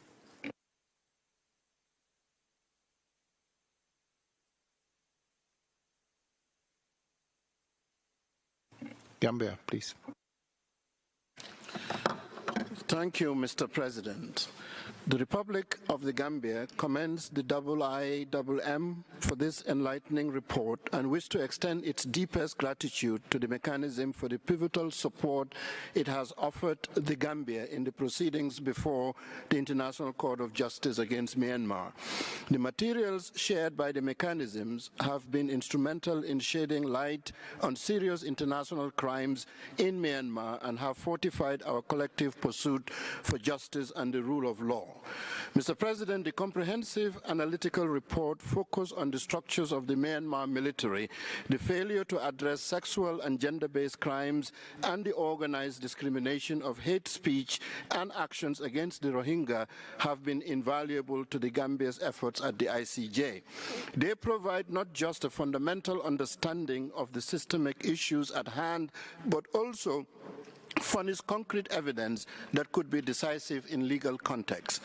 Mr. President, we are especially appreciative of the mechanism's efforts to collate testimonial evidence by undertaking several investigative missions to refugee camps and by conducting exhaustive interviews with witnesses, survivors, and defectors. In a time when the quest for justice seems increasingly difficult and elusive, the work of the IIMM serves as a beacon of hope. It sends a powerful message that impunity will not be tolerated and that those who commit heinous acts will be held intervention. You have exhausted your speaking time limit, and I'm inviting Islamic Republic of Iran. Thank you, Mr. President. We emphasize the critical need for a constructive and effective responses to the ongoing situation in Myanmar affecting the human rights of the Rohingya population. This issue demands attention of the Council while upholding the principles of national sovereignty, territorial integrity, and non-interference in the internal affairs of Myanmar. Regrettably, there has been no consensus on durable solutions for internally displaced Rohingyas, and no comprehensive plan for ensuring sustainable, dignified, and voluntary returns to Rakhine State has been developed. Indeed, a prerequisite for achieving a lasting solution is the swift normalization of the situation in Myanmar, the immediate removal of sanctions on this country, and the promotion of regional cooperation. We invite the authorities in Myanmar to consider the following measures to fulfill their primary responsibilities to promote, protect, and respect the human rights of its citizens. Demonstrate genuine political commitment to implementing the 5-point consensus reached by ASEAN in April 2021, facilitate access to civil and citizenship documentation for Rohingya communities, conduct a thorough investigation, and put an end to the unlawful disposition of the land from the Rohingya population. In conclusion, we express our gratitude to Bangladesh for hospitality towards displaced Rohingya individuals. I thank you, Mr. President. Thank you. Bulgaria, you have the floor. Mr. President, like previous speakers, let me express our deep condolences to and our solidarity with the people and the government of the Kingdom of Morocco. Regarding Myanmar, Bulgaria aligns with the EU statement. We're deeply concerned about the continuing human rights crisis and the overall humanitarian situation in Myanmar. Bulgaria is alarmed by the ongoing disregard of fundamental human rights, including arbitrary arrests and detentions, torture and ill treatment in custody, and the continuous number of convictions disregarding fair trial guarantees. We call on the military in Myanmar to cease all ethnic-based violence and release all political prisoners, to halt arbitrary detentions, torture, persecution and harassment of political opponents, public figures, human rights defenders and journalists. We reiterate our call for an inclusive dialogue between all stakeholders aimed at restoring democracy and the rule of law. Bulgaria welcomes ASEAN's efforts to improve the situation in the country and reiterates its support to the ASEAN 5-point consensus. We also commend the EU's continued engagement on Myanmar, including the efforts of the European Union's Special Envoy for Myanmar. UN special procedures, especially the independent investigative mechanism for Myanmar, and humanitarian organizations should be granted unhindered and unrestricted access to the territory of the country. Mr. Kumjan, what mechanisms could be put into place to counter the promulgation of hate speech against the Rohingya on social media, frequently initiated by segments of the Myanmar military? I thank you. Thank you. And the last country on my list is Belarus. Благодарю, господин председатель. Выражаем обеспокоенность продолжающейся политизации мандатов по Мьянме, включая независимый расследовательский механизм. Обращаем внимание на значительные ресурсы, которые затрачиваются в данном случае. Убеждены, что только добрая воля и заинтересованность государства в сотрудничестве может принести конкретную осязаемую помощь по улучшению ситуации на местах. В этом контексте приветствуем усилия мьянмарского правительства по сохранению взаимодействия с агентствами ООН, а также с государствами региона. Призываем уважать суверенитет Мьянмы, не допускать вмешательства во внутренние дела и отказаться от практики давления на суверенные страны с использованием дорогостоящих и малоэффективных страновых мандатов. В этой связи считаем важным для международных правозащитных механизмов придерживаться непредвзятой позиции, предпринимать усилия по расширению пространства для сотрудничества и восстановления доверия в диалоге с мьянмарскими властями. Благодарю за внимание. Thank you. And we will continue with the list of NGOs speakers. And first on my list is Civicus, intervention by video. We thank the Independent Investigative Mechanism for Myanmar, IMM, for their recent report. The creation of IMM has been an important step by this Council to strengthen its effort for justice and accountability. The Burma Human Rights Network is a civil society organization working to document crime against Muslim minorities and others in Myanmar, while Civicus has been tracking attacks on civilians, including the torture, sexual violence, and killings of politicians and human rights activists in detention. We welcome the engagement of IMM with the civil society and survivors.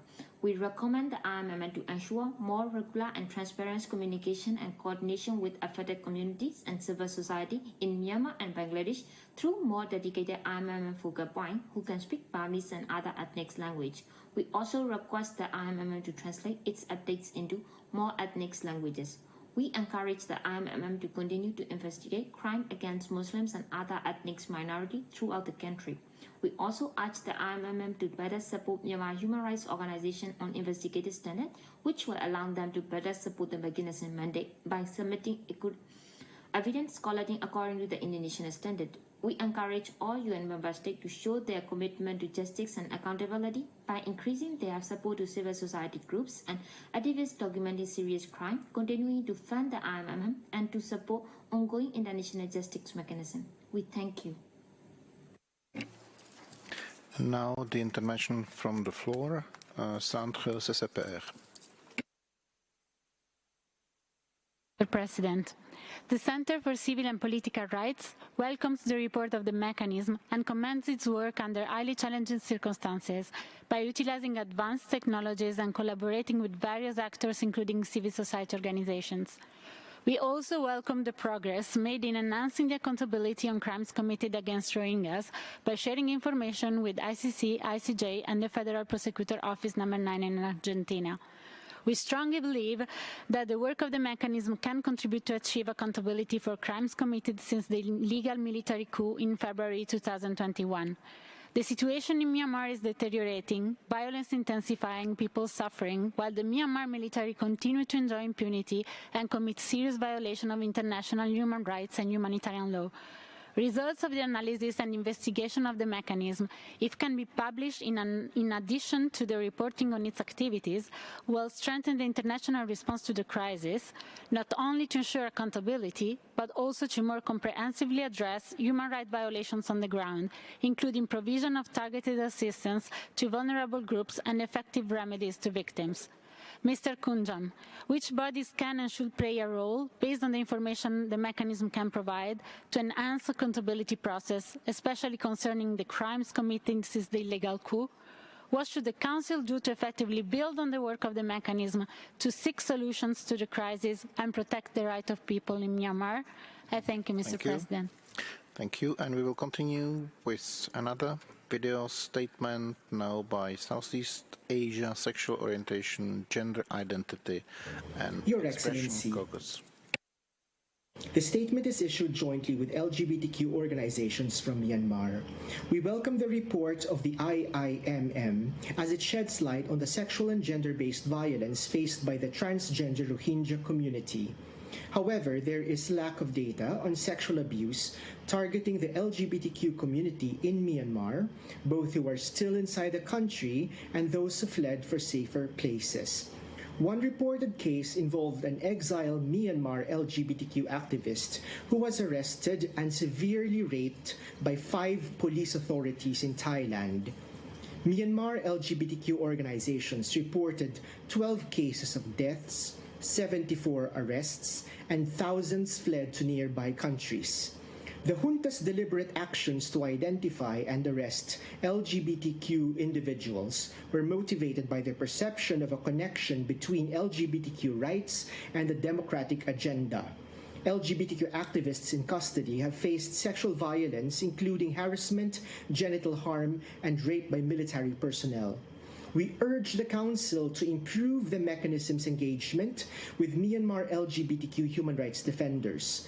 UN agencies and humanitarian actors must incorporate survivor-centered approaches in ensuring inclusion of the rights and well-being of LGBTQ persons affected by the crisis in Myanmar. Thank you. And now a video statement by internationallawyers.org.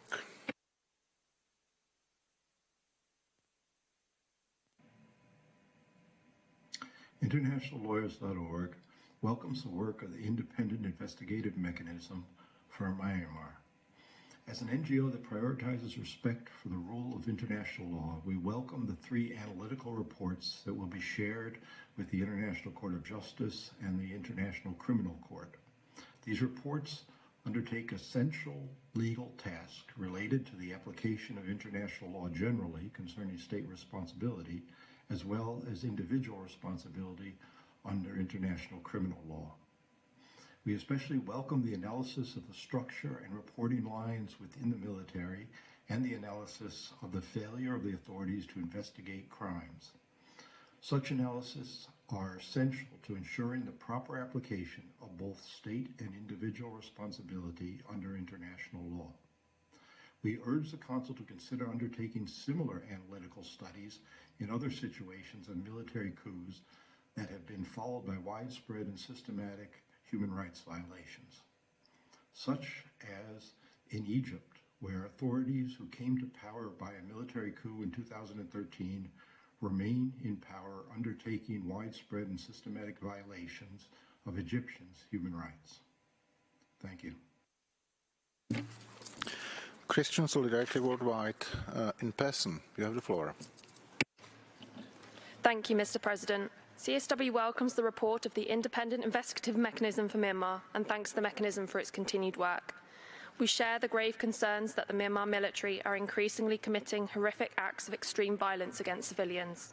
Those living in ethnic minority areas are particularly targeted with intensity. Free Burma Rangers reports that on the 10th of May, the Myanmar military attacked Kor Bin Tham village in Karen State, killing 22 people, 7 of whom were children under 10 years of age. Most had been burnt alive and some bore signs of torture. One villager had been killed by full-body impalement. Such atrocity crimes are continuing even as we speak today. The burning of young children shows just how brazen the military are. We once again urge member states to coordinate the enforcement of a global arms embargo, and the closing of any loopholes to evade these measures. Over 1.9 million people are internally displaced, and 1/3 of Myanmar's population is in urgent need of aid, yet assistance from the international community is severely underfunded. According to the OCHA, the 2023 Myanmar Humanitarian Response Plan is only 25.4% funded as of the 23rd of August. The military junta has blocked the delivery of life-saving assistance in some regions. We call upon Member States to increase their funding to support those in greatest need and work with local aid organisations to provide life-saving support. Thank you. Thank you. And now another video statement by Juventum now. Mr. President, distinguished experts, excellencies, ladies and gentlemen, Juventum is honored to participate. We commend the independent investigative mechanism for the annual report 54/19, despite the difficulty of access on the ground. The accumulated information will be valuable in the future judicial processes. The original mandating Council Resolution 39/2 was in 2018. The recent military takeover of the government was in February 2021. It is an autumn 2023 now. The situation and the Myanmar government's attitude toward the human rights issues can vary in different aspects. What are your experts' observations on this? What would you suggest for future resolutions in the Council based on your insights and the information you have collected? It would be nice to hear from you what the suffering people really want. The Constitution was taken advantage of by the military junta in 2021. Unless it is corrected, history can easily repeat itself in Myanmar from now. What are your experts' suggestions for the future constitution and the human rights policy of the government? Are there any suggestions for the future recovery phase? Thank you very much for your attention. And now a video statement by International Bar Association. The International Bar Association's Human Rights Institute, the Law Council of Australia, with the Law Society of England and Wales, Lawyers' Rights Watch Canada, and Lawyers for Lawyers continue to condemn the ongoing atrocity crimes committed by the junta in Myanmar. Since the coup, the junta continues to target pro-democracy activists, human rights defenders, including lawyers and journalists, and civil society, shrinking civic and political space. Sham trials continue, and political prisoners face lengthy prison sentences or the death penalty in breach of all international fair trial standards. The military has completely captured the judiciary, and lawyers not only face closed courts and lack of due process, but are harassed, intimidated, threatened, and arbitrarily arrested, particularly when defending political cases. As of September 2023, the Assistance Association of Political Prisoners estimates that at least 38 lawyers are in pre-trial detention with little evidence supporting the charges against them, or serving sentences under various laws, including Section 505A of the Penal Code and amended provisions of the Counter-Terrorism Law. We urge this Council and the High Commissioner to continue to robustly respond to the deteriorating situation in Myanmar and to the international community to call for a moratorium on the death penalty and use all possible means to hold the junta accountable for all international crimes that are being committed. Thank you. And now let me give the floor to Asian Forum for Human Rights and Development, please. We welcome the report of the IIMM and commend the progress in fulfilling its mandate, especially in collection of first-hand testimonial evidence, witness protection, and expanding and diversifying collaboration with civil society. We share deep concerns about the broad range of grave international crimes being committed by the Myanmar military since February 2021. Holding the military accountable is essential to end the ongoing violence and facilitate safe, voluntary, dignified, and sustainable return of Rohingya refugees. However, we are disappointed that instead of advancing accountability, many states, including many in this council, continue to actively facilitate the junta's atrocities by providing it weapons and legitimacy. We remain concerned that the mechanism still does not have access to Myanmar. As a result, as the report indicates, the mechanism's work relies significantly on local Myanmar civil society organizations, including many that are working in areas under severe military attack. How can the Council, Member States and other stakeholders support and provide direct resources for and promote safety of organizations on the ground working to facilitate the mechanism's work? What additional support does the mechanism need to enhance and strengthen its field engagement as envisaged in the Resolution 39/2 beyond conducting investigative missions to refugee camps? Finally, we reiterate our call on the UN and the international community to explore all avenues for accountability, including through referral of Myanmar to the ICC or the establishment of an ad hoc tribunal. I thank you. Thank you. And now let me give the floor to International Commission of Jurists. You have the floor, please. Mr. President, the ICJ commends the IIMM for taking important steps in the last year to address significant victim and witness protection issues, to launch civil society dialogues, and to prioritize investigations of crimes against persons from marginalized groups. The ICJ encourages the IIMM to continue in this vein and strengthen such efforts. In addition, the ICJ would like to bring attention to the deteriorating human rights and security situation in each of Myanmar's neighboring states, which complicates the work of the IIMM and frustrates efforts to protect victims and witnesses seeking to contribute to accountability efforts. The authorities in India, Thailand, and Bangladesh have a responsibility to ensure the protection of Myanmar refugees, and state action in this regard has been insufficient. Further, despite multiple calls by this Council, access to border states is extremely limited to the IIMM, notwithstanding large Myanmar populations trapped at each of these borders. The ICJ appeals to the Council to reiterate in the strongest terms states' responsibility to protect Myanmar refugees in their territory, the imperative of allowing access to the IIMM to border regions of neighboring states of Myanmar, and to call on all states to work with the IIMM and civil society to formulate protection measures for victims and witnesses who are actively needing to evade expanding violence in the region, including on an individual and urgent basis. I thank you. Thank you. And the last speaker I'll be able to accommodate for this dialogue is Lawyers Rights Watch Canada, intervention by video. Mr. President, Lawyers Rights Watch Canada, the International Bar Association's Human Rights Institute, Lawyers for Lawyers, and the Law Society of England and Wales thank the investigative mechanism for its crucial work, including engagement with civil society who face escalating danger of persecution amid the junta's brazen and indiscriminate attacks on civilians. Those reporting violations risk reprisals, including judicial harassment and arbitrary detention with denial of legal representation and other fair trial rights. Lawyers whose training equips them to gather evidence of violations face restrictions, intimidation, surveillance, threats, fabricated charges, and arbitrary detention. Lawyers are denied access to Myanmar's numerous forcibly disappeared clients. At least 38 lawyers are themselves arbitrarily detained, including dismaying reports of severe torture. We urge the Council to ensure adequate resources for the investigative mechanism to fulfill its mandate. We urge all Council members, observer states, UN bodies, ASEAN members, and corporations to halt any statements or actions that legitimize the junta, ensure protection of those fleeing violations in Myanmar, and promote a strong Security Council resolution for an arms embargo, sanctions, and referral to the International Criminal Court. Thank you. Mr. Kumjan, let me give the floor back to you, and let me ask you for your concluding remarks. You have like 14 minutes and 30 seconds. The floor is yours. Thank you very much. There were several questions related to the mechanism's relationship with civil society organizations that are interested in working in the area of accountability for crimes in Myanmar. And first, when we say we greatly appreciate their efforts, they're key to us. Many times they're the start of our investigations because they give us the general information that points us in the direction of where the direct evidence can be found.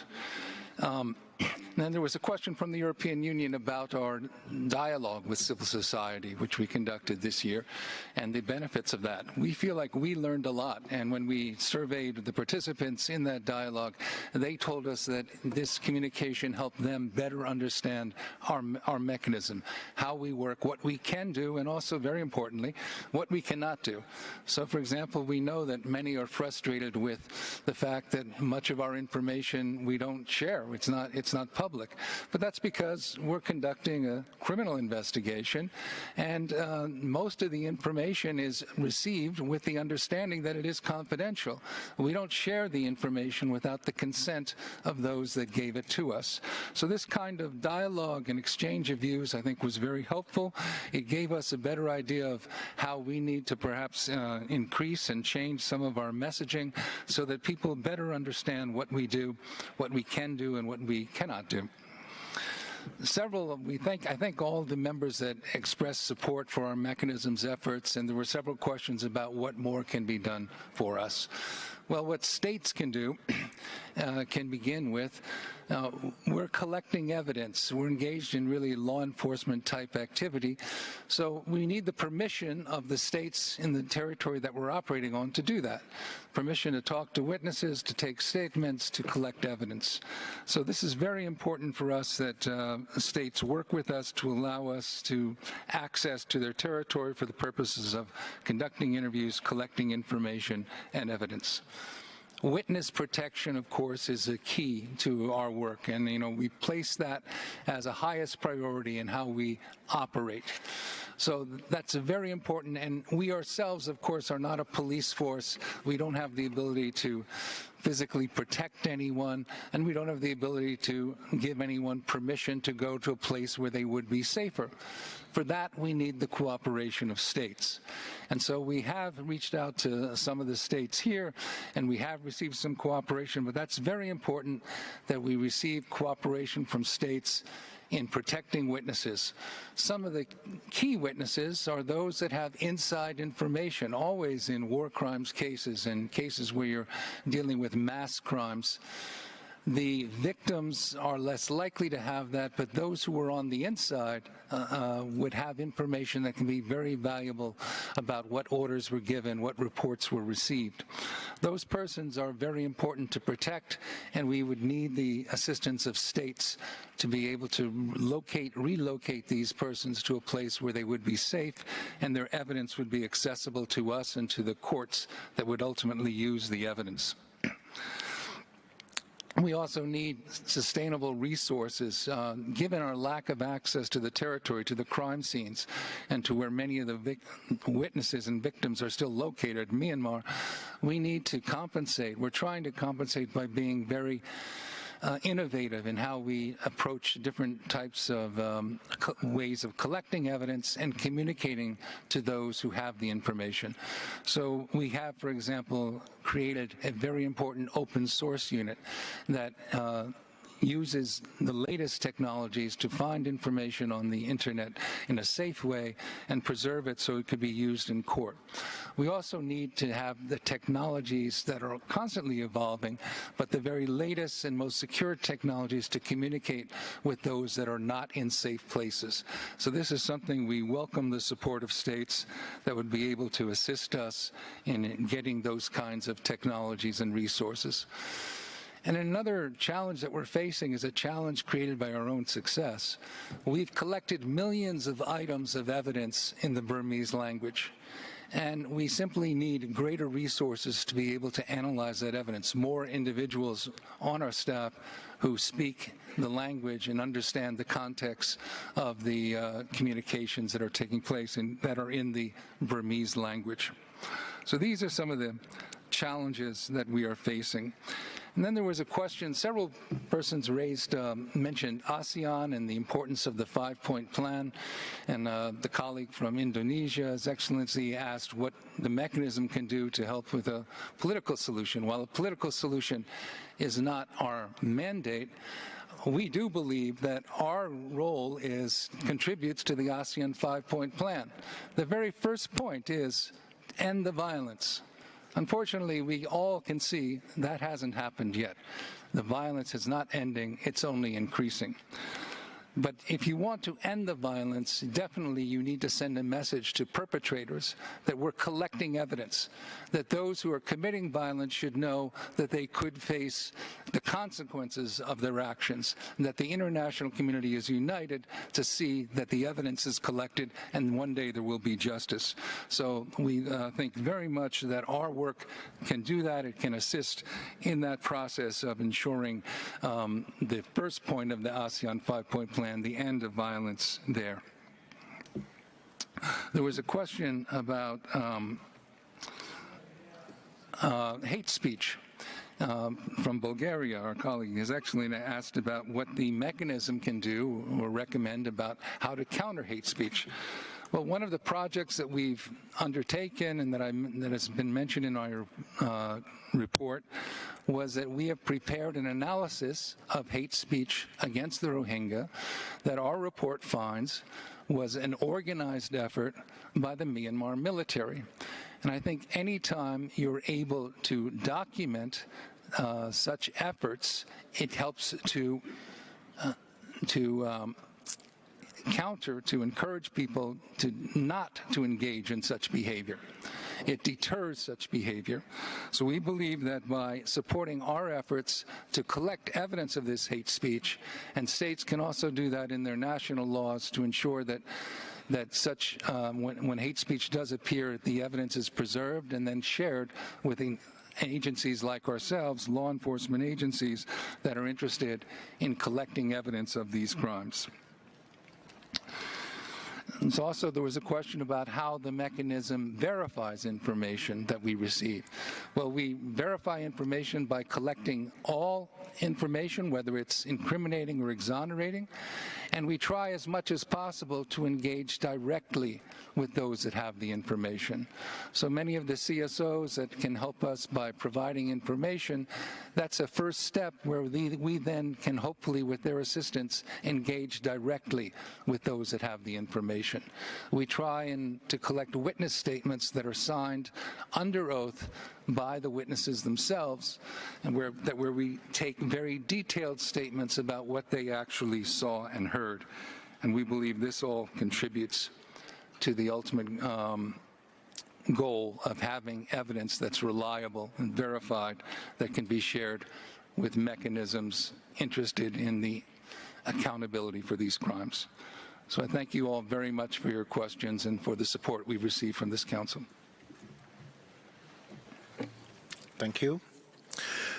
This brings us to the end of this interactive dialogue, and let me express our thanks to the members of the Independent Investigative Mechanism for Myanmar, and I really appreciate your active participation as well. We will now take a short break before the interactive dialogue on the written update of the Office of the High Commissioner for Human Rights on the situation of human rights in Sri Lanka. So, 2 minutes break. Thank you.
Excellencies, colleagues, we will now begin the interactive dialogue on the written update of the Office of the High Commissioner for Human Rights on the situation of human rights in Sri Lanka, as mandated in the Council Resolution 51/1. The list of speakers will close in 15 minutes, and it's my pleasure and honor to welcome Ms. Nada Al-Nashif, Deputy High Commissioner for Human Rights. You have the floor, Madam.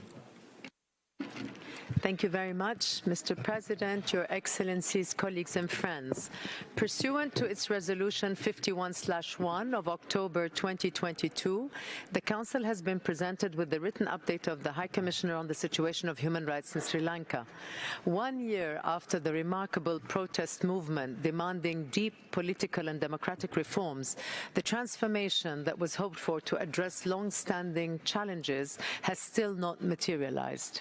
The country continues to deal with the aftermath of the deep economic crisis of 2022 and the current stresses in the global economy. Delays in holding local government elections and in reconstituting provincial councils under the 13th Amendment have limited people's right to political participation and the free expression of voters. While the economic crisis has significantly affected the enjoyment of rights of large segments of the population in Sri Lanka, it has impacted the poor and the marginalized communities the most. As the country's poverty rate has doubled from 13% in 2021 to 25% last year, in 2022, another 2.5 million people have been driven into poverty, and an estimated 37% of households face acute food insecurity. As the government implements its economic recovery policies, it should be guided by its obligations under the International Covenant on Economic, Social and Cultural Rights to protect the most vulnerable. The international community, including international financial institutions, should keep supporting Sri Lanka in its recovery in line with obligations around international cooperation and assistance by providing the fiscal space needed while pressing for genuine progress in governance, transparency and accountability. The economic hardship, the tensions around economic and structural reform policies, and the delay of local elections continue to give rise to protests. Land acquisition in the north and east for expansion of military installations, Buddhist heritage conservation at Hindu or Muslim sites, and forestry protection have also escalated tensions. Our office continues to receive cases of misuse of tear gas and water cannons during demonstrations, affecting protesters and media personnel. Initiatives by victims to memorialize their loved ones have also been obstructed. These measures restricting the right to protest will only generate more tension in the country as they prevent people from expressing their grievances and engaging in critical debate. It is imperative that the government ensures an environment that respects free expression, peaceful assembly, and democratic space as the basis for reconciliation and social cohesion. The report provides an analysis of concerns with some forthcoming legislation, in particular the proposed anti-terrorism bill that will replace the Prevention of Terrorism Act, and a new law to regulate media broadcasting. It urges a moratorium on the use of the PTA in the meantime and for the review of long-standing PTA cases to be expedited. 14 years since the war ended, tens of thousands of victims and their families continue to suffer in agony and grief as they await truth, justice and remedy. The report recognizes the initiatives of the government to advance reconciliation, including its proposal for a new truth-seeking mechanism. However, it also stresses that urgent confidence-building steps are needed to create an environment in which a genuine reconciliation and transitional justice processes can succeed. These include meaningful and transparent consultations with victims and civil society on the current truth-seeking proposal, and an end to all forms of harassment and unlawful and arbitrary surveillance against human rights defenders and victims groups, as well as support for initiatives to acknowledge and memorialize the experience of victims. Truth-seeking alone will not be sufficient and must be accompanied by a clear commitment to accountability, including through an independent ad hoc special court. The report recommends that the government accelerate investigations and prosecutions in emblematic cases of human rights violations, including the Easter Sunday bombings, in compliance with international human rights standards. The High Commissioner has repeatedly recommended that the government of Sri Lanka should establish a follow-up, independent and transparent investigation into the Easter Sunday attacks with international assistance and the full participation of victims and their representatives. Mr. President, Your Excellencies, while noting the government's rejection of resolutions 46/1 and 51/1, the report also updates on the work of the Accountability Project established by our office to collect, consolidate, analyze and preserve relevant information and evidence and provide support to relevant judicial and other proceedings, including those in member states with competent jurisdiction. The project is receiving a steady increase in requests from competent state authorities, including in relation to 10 named individuals to date. The project has made significant progress in developing a repository of information and evidence, and based on identifying gaps and priorities for further investigation. It is also actively engaging with civil society, including victims' representatives. Accountability is central to secure Sri Lanka's present and its future. While it remains the obligation of the Sri Lankan authorities to acknowledge past violations and undertake credible accountability measures, this Council and the Member States can play an important and complementary role in advancing accountability. My office remains committed to supporting the government and the people of Sri Lanka in advancing reconciliation and accountability, as well as the full enjoyment of human rights. Thank you, Mr. President. Thank you, Madam Deputy High Commissioner. Now we will hear from the delegation of country concerned. So let me give the floor to the representative of Sri Lanka. You have 5 minutes. Thank you, Mr. President. At the outset, let me reiterate that the government of Sri Lanka has consistently rejected resolutions 46/1 and 51/1 that led to the setting up of the so-called Accountability Project. We also reject the written update, its conclusions and recommendations. We recall that the majority of member states either opposed or abstained from voting on these resolutions in fundamental disagreement with their unacceptable content, in particular the so-called evidence-gathering mechanism, the establishment of which is unprecedented. We reiterate that it goes beyond the mandate that member states conferred on the Council by UNGA Resolution 60/251. Mr. President, these resolutions are intrusive and polarizing and upheld only by a handful of countries for reasons unrelated to human rights and based on their vote bank domestic politics. Many countries have raised serious concerns on the budgetary implications of this resolution, given its dubious mandate. Sri Lanka has repeatedly pointed out that this is an unproductive and unhelpful drain on the resources of the Council and its members.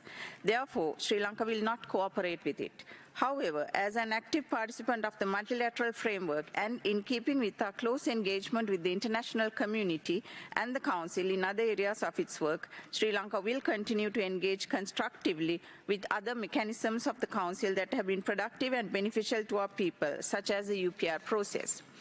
The content of the written update does not reflect the actual situation in Sri Lanka. The economic, social and financial stabilization Sri Lanka has achieved in the past year has been appreciated and acknowledged domestically and externally.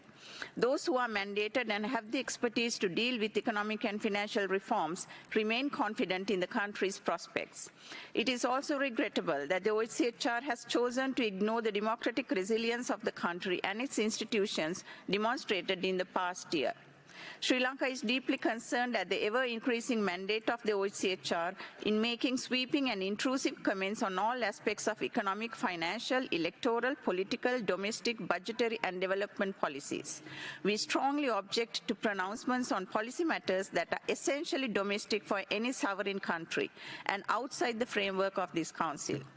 In its simplistic analysis, the OHCHR also refers to challenges Sri Lanka is facing in the food, health and nutrition and education sectors as if it is an isolated phenomenon affecting Sri Lanka alone. In New York, the UN Secretary General, in solidarity with developing countries in debt and financial distress arising from the current global context, is highlighting sympathetically the severe setbacks and challenges encountered by all developing countries in achieving the SDGs. Sri Lanka also rejects the references to targeted sanctions that are based on incorrect and unsubstantiated sources, contravening the principles of natural justice, of universality, impartiality, objectivity, and non-selectivity. Mr. President, Sri Lanka remains firmly committed to pursuing tangible progress on human rights through our domestic institutions and have made significant progress.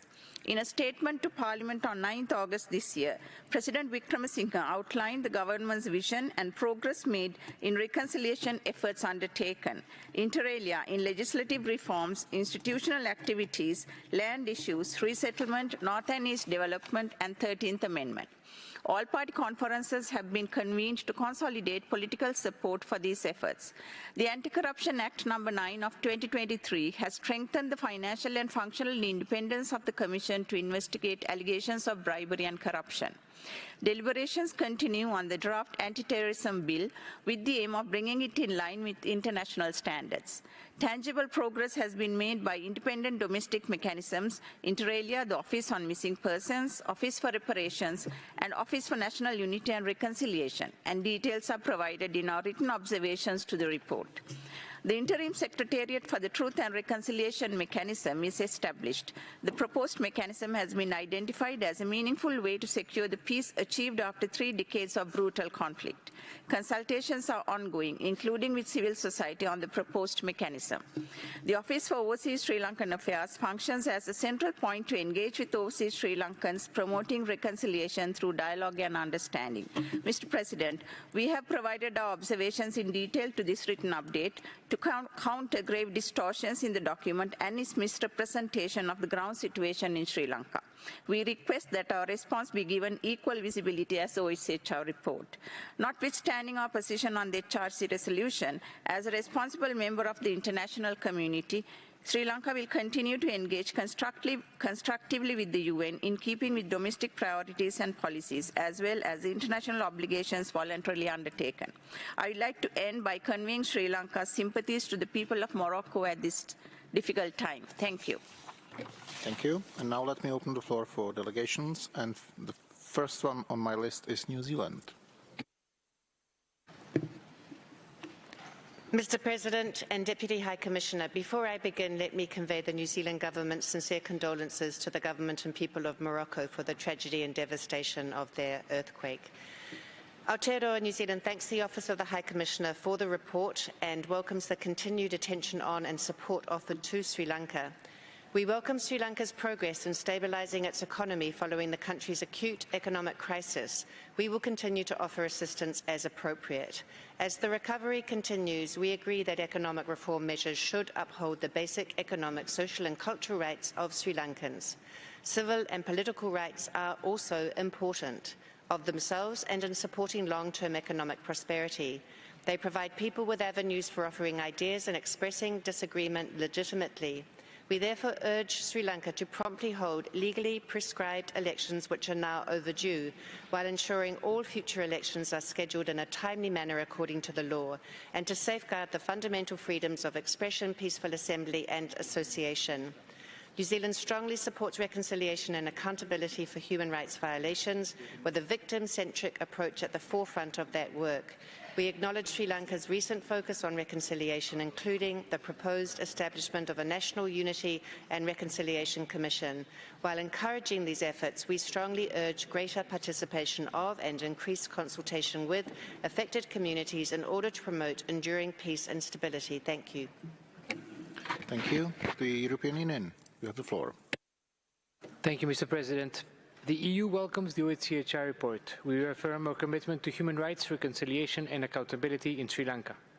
While the EU recognizes the challenges Sri Lanka has been facing due to the economic and financial crisis throughout last year, we underline the need for upholding all human rights, including the rights to freedom of opinion, expression and assembly, as well as the effective and equal fulfillment of economic, social and cultural rights of all persons in Sri Lanka, including persons in vulnerable and marginalized situations.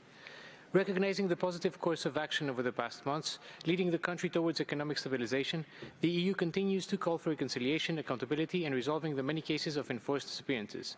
We take note of plans for reconciliation mechanisms and the President's dialogue with Tamil political parties, as well as the promise to stop land acquisitions for archaeological, forestry, or security purposes.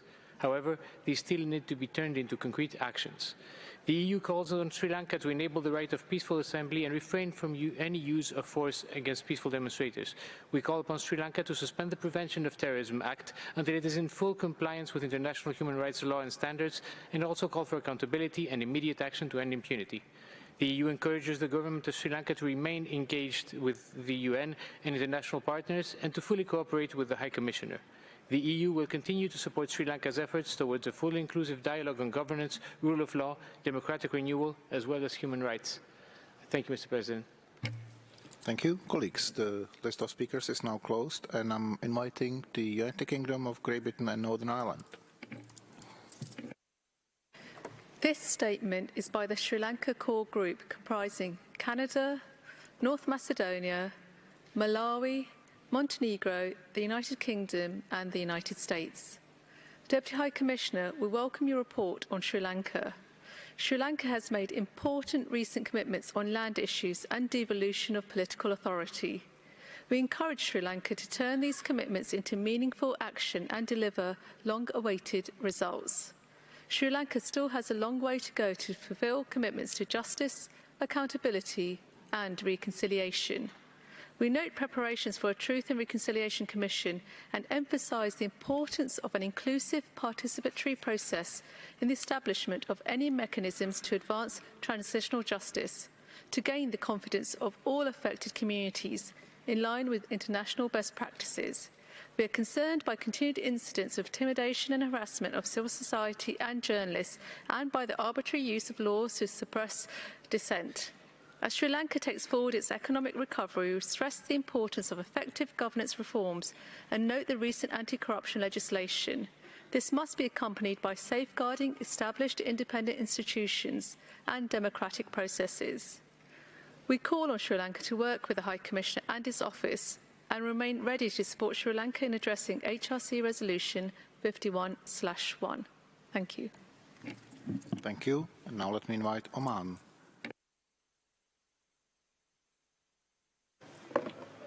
شكرا سيد الرئيس. ألقي هذا البيان نيابة عن الدول الأعضاء في مجلس التعاون لدول الخليج العربية، ونود بداية أن نضم صوتنا بتقديم خالص التعازي للضحايا في المغرب الشقيق حكومة وشعبا. السيد الرئيس، تؤكد دول مجلس التعاون على دعمها للحوارات المفتوحة والفعالة بهدف تعزيز وتطوير ممارسات حقوق الإنسان.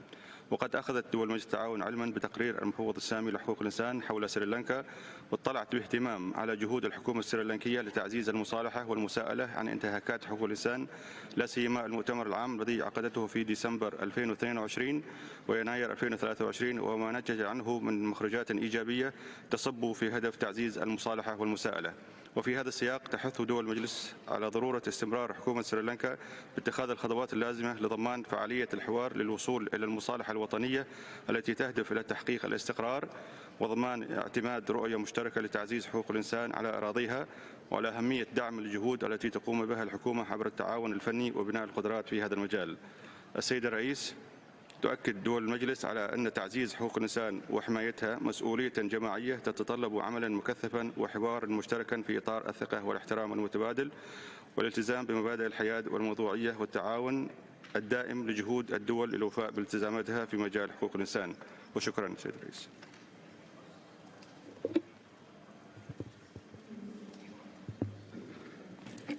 Thank you.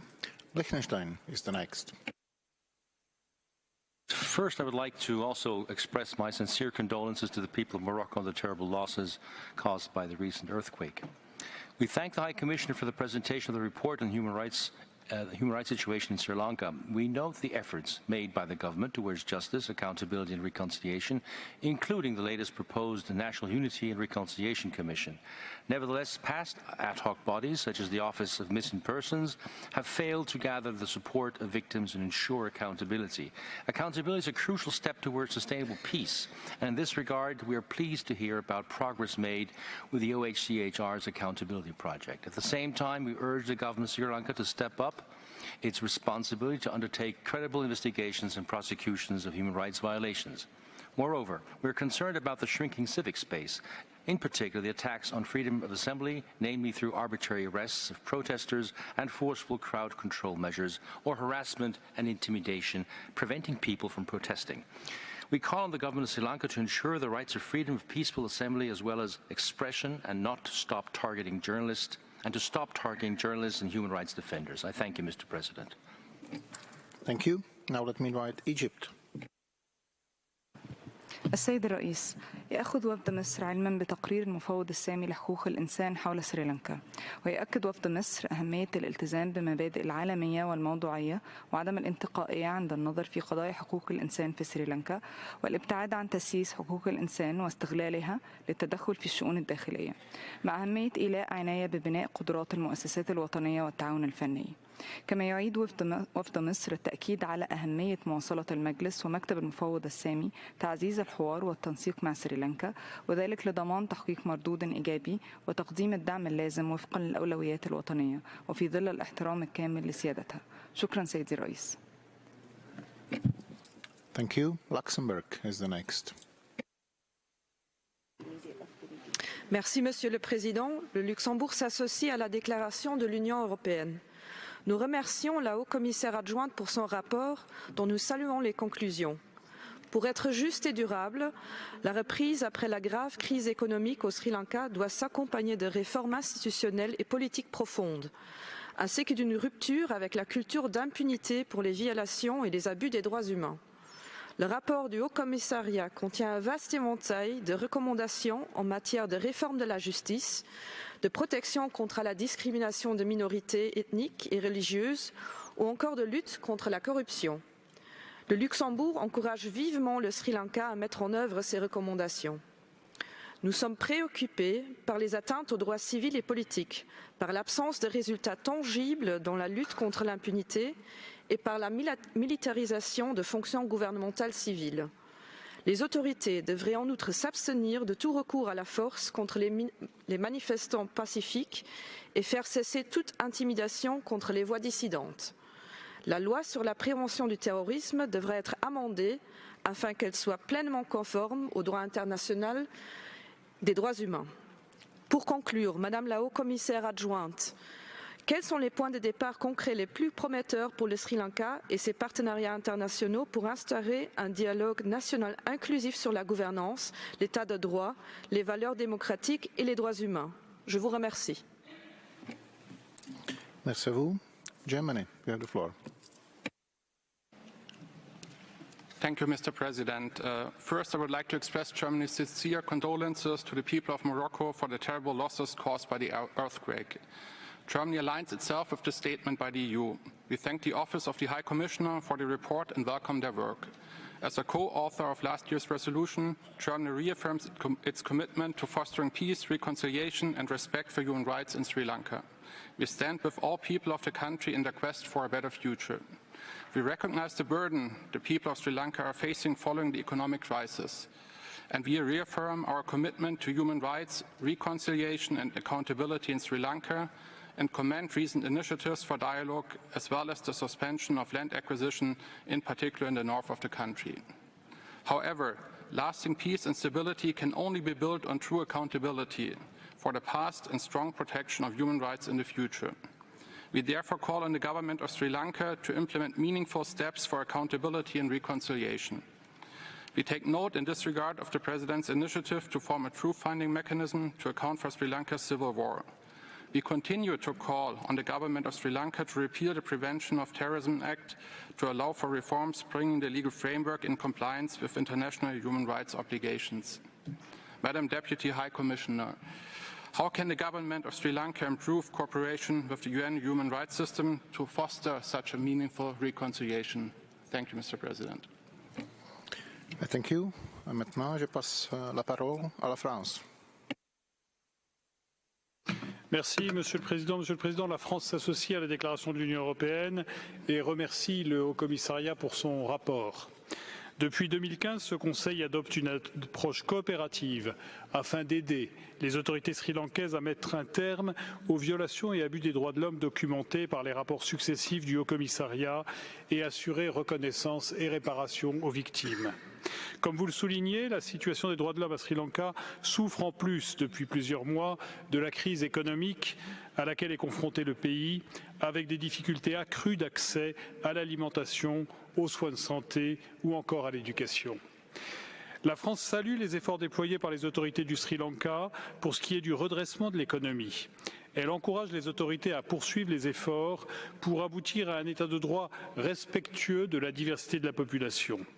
Elle souligne la nécessité de poursuivre dans ce sens, dans l'intérêt de tous les Sri Lankais, en appelant en particulier les autorités du Sri Lanka à préserver les libertés d'expression et de réunion pacifique. La France appelle aussi le Sri Lanka à mettre pleinement à profit l'assistance du Haut-Commissariat des Nations Unies aux droits de l'homme, mise en place par le Conseil des droits de l'homme, pour les accompagner dans le cadre du processus de réconciliation nationale. Elle appelle enfin à maintenir le moratoire en vue de l'abolition de la peine de mort. Je vous remercie. Merci à vous. Now let me invite the delegation of the United States of America. Thank you, Mr. President. The United States appreciates the Council's continued attention to Sri Lanka and welcomes the High Commissioner's report. As it navigates its economic recovery, we recognize Sri Lanka's strengthened reforms, including anti-corruption legislation. We also welcome the government's release on bail of over 100 individuals held without trial under the Prevention of Terrorism Act. We commend initial progress on land returns. However, we must note our concerns about other land grabs in the north and east. We remain concerned about tensions at religious sites and minority communities, government pressure on civil society, and the absence of local elections since 2018. We encourage meaningful consultations in finalizing the Anti-Terrorism Act and hope these discussions help bring the law into alignment with international best practices. We urge Sri Lanka to ensure transitional justice institutions operate credibly and effectively. Reconciliation initiatives should be victim-centered, inclusive, impartial, transparent, and independent. Governments that ensure freedom of expression and peaceful protests enjoy greater peace and stability. How can we best support the Sri Lankan government and people to develop a credible reconciliation process and pursue accountability? I thank you. Thank you. And now let me invite Japan. Mr. President and Madam Deputy High Commissioner for your briefings. Japan takes note of the Deputy High Commissioner's report and appreciates Sri Lanka's engagement in its preparation. Japan believes it's vital for Sri Lanka to take further voluntary actions and provide remedies to achieve a meaningful reconciliation and to improve its human rights situation through dialogue with all domestic and international stakeholders, including OHCHR. In this regard, Japan acknowledged the amendment to the Prevention of Terrorism Act as an important initial step and encourages Sri Lanka's further efforts to impose a moratorium on the PTA and enact fair and comprehensive counter-terrorism legislation. Japan supports Sri Lanka's efforts to establish a transnational justice mechanism, including the Truth and Reconciliation Commission, and recommends the Commission to effectively respond to the will of the Sri Lanka's people. Japan will continue to support Sri Lanka on both the human rights and the economic fronts, including through its ongoing capacity building assistance in the area of justice. I thank you. Thank you. And the next speaker on my list is Israel. Thank you, Mr. President. First of all, let me start by expressing solidarity with the people and government of Morocco following the devastating earthquake. Israel extends its deepest sympathy to the grieving families, prays for the injured, and is ready to assist as needed. Mr. President, Israel takes note of the High Commissioner's report on Sri Lanka. Israel is concerned by the severe economic crisis that hit Sri Lanka in 2022, which significantly impacted the enjoyment of rights. Israel welcomes the news that the economy has appeared to stabilise in 2023 and that shortages in fuel, electricity, food, medicines and other essentials has been partly alleviated. That being said, food insecurity remains a major barrier to the enjoyment of human rights. It's essential that underlying factors of the economic crisis are addressed, including corruption, centralisation of power, lack of transparency and the unresolved legacy of conflict. All necessary measures should be taken to guarantee people's economic and social rights during this economic crisis. Mr. President, in addition to this, Israel calls for all cases of enforced disappearances and mass graves to be fully investigated, and for the right to freedom and of expression and assembly to be guaranteed, and welcomes steps taken in this regard. I thank you. Thank you. And now let me invite Switzerland. Monsieur le Président, la Suisse remercie le Haut-Commissaire pour son rapport sur la situation au Sri Lanka. Nous saluons les efforts du gouvernement au sujet de la réconciliation et des réformes pour renforcer l'état de droit. Nous l'encourageons à mener un processus de justice transitionnelle qui soit inclusif, centré sur les victimes, transparent et qui respecte les standards internationaux. La recherche sur la vérité ne suffira pas à elle seule. Elle doit s'accompagner d'un engagement en faveur de la reddition des comptes et d'une volonté politique de mettre en œuvre des changements profonds. Ce processus ne peut pas non plus exclure des progrès réels en matière de justice. Par conséquent, la Suisse exhorte les autorités sri-lankaises à coopérer avec le Sri Lanka Accountability Project. La Suisse est préoccupée par l'utilisation abusive de la loi sur la promotion du terrorisme de 1979 et de la loi sur le pacte international relatif aux droits civils et politiques qui ne répondent pas à la résolution 51.1 du Conseil. Nous notons avec inquiétude qu'elles servent à réprimer les droits à la liberté d'expression et à mener des arrestations arbitraires des voix dissidentes. Elle facilite aussi le recours excessif à la force et aux ordonnances judiciaires préventives à l'encontre des manifestants. Madame la haut-commissaire adjointe, la Suisse se tient prête à faciliter les plateformes de dialogue pour processus de réconciliation au Sri Lanka. Je vous remercie. Merci à vous. Turkey, you have the floor. Mr. President, we take note of the active and constructive participation of Sri Lanka in the regular United Nations human rights mechanisms. A large part of the Sri Lankan population, especially the most vulnerable groups, including children, are still deeply affected by the economic crisis. The report also highlights these difficult conditions. Sri Lankan society has clearly demonstrated its desire to build a prosperous and peaceful country through demonstrations organized by large groups from diverse backgrounds. We are pleased to see a series of significant reforms, not only in the economic sector, but also in the areas of governance, the legal system, and social welfare. We welcome the steps taken to advance the reconciliation process, establishment of the Constitutional Council, and to improve the independence of both Human Rights Commission as well as the Election Commission. We also appreciate the adoption of the new anti-corruption and anti-terrorism legislation in line with the international standards, promotion of women's rights, and strengthening of accountability measures. We hope that these reforms will pave the way to achieve stability in the economic, political, and social systems in the country. We believe that these reforms should be inclusive and encourage all ethnic and religious groups that make up the Sri Lankan society to work together. Sri Lanka's efforts should be supported in a constructive manner by this international community. Thank you. Thank you. The next speaker on my list is Canada. Thank you, Deputy High Commissioner, for the update. Mr. President, Canada remains concerned by persistent violations of human rights and freedoms in Sri Lanka. We welcome Sri Lanka's positive engagement with the UPR process in January and encourage Sri Lanka to use the current period of reform to implement constructive changes that advance inclusive governance, including support for the rights of ethnic and religious minorities. Canada continues to stress the importance of inclusive transitional justice that includes a focus on accountability for human rights violations, an end to impunity, and a commitment to reconciliation. We encourage Sri Lanka to adopt a proactive and transparent approach to investigating the recently discovered suspected mass grave site in Kokatho Divai. Canada will continue to support the people of Sri Lanka as they exercise their rights of freedom of peaceful assembly, association, and expression, and we urge Sri Lanka to uphold these rights. We acknowledge that Sri Lanka is developing legislation to replace the PTA and urge Sri Lanka to ensure the legislation is consistent with its international human rights commitments. While encouraged by the Supreme Court's decision that paves the way for Sri Lanka to decriminalize consensual same-sex relations, Canada remains concerned that relevant sections of the Penal Code unjustly target same-sex couples and calls on Sri Lanka to repeal these harmful sections. Madam Deputy High Commissioner, how can the OHCHR and the international community play a constructive role in helping Sri Lanka concretely advance peace-building, reconciliation, and accountability? Thank you. Thank you. And the last speaker I'll be able to accommodate is Cuba. Muchas gracias, señor presidente. La cooperación y el diálogo respetuoso sobre la base de los principios de la Carta de las Naciones Unidas constituyen el único camino a seguir para garantizar la promoción y protección efectiva de los derechos humanos.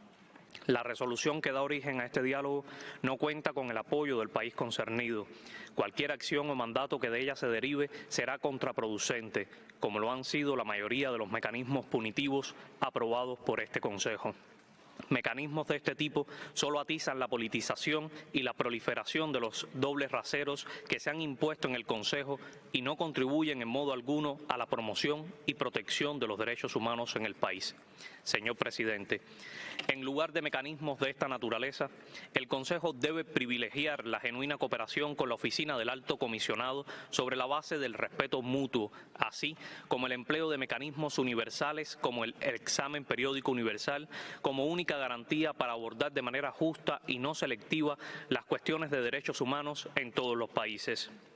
Cuba continuará defendiendo estos principios en todos los órganos intergubernamentales pertinentes, particularmente en el Consejo de Derechos Humanos. Muchas gracias. Thank you. Excellencies, distinguished guests. It is now my honor to invite Son Excellence Monsieur Lejeune Belambela, Ministre des Relations Extérieures du Cameroun, to address the Council. Excellency, you have the floor.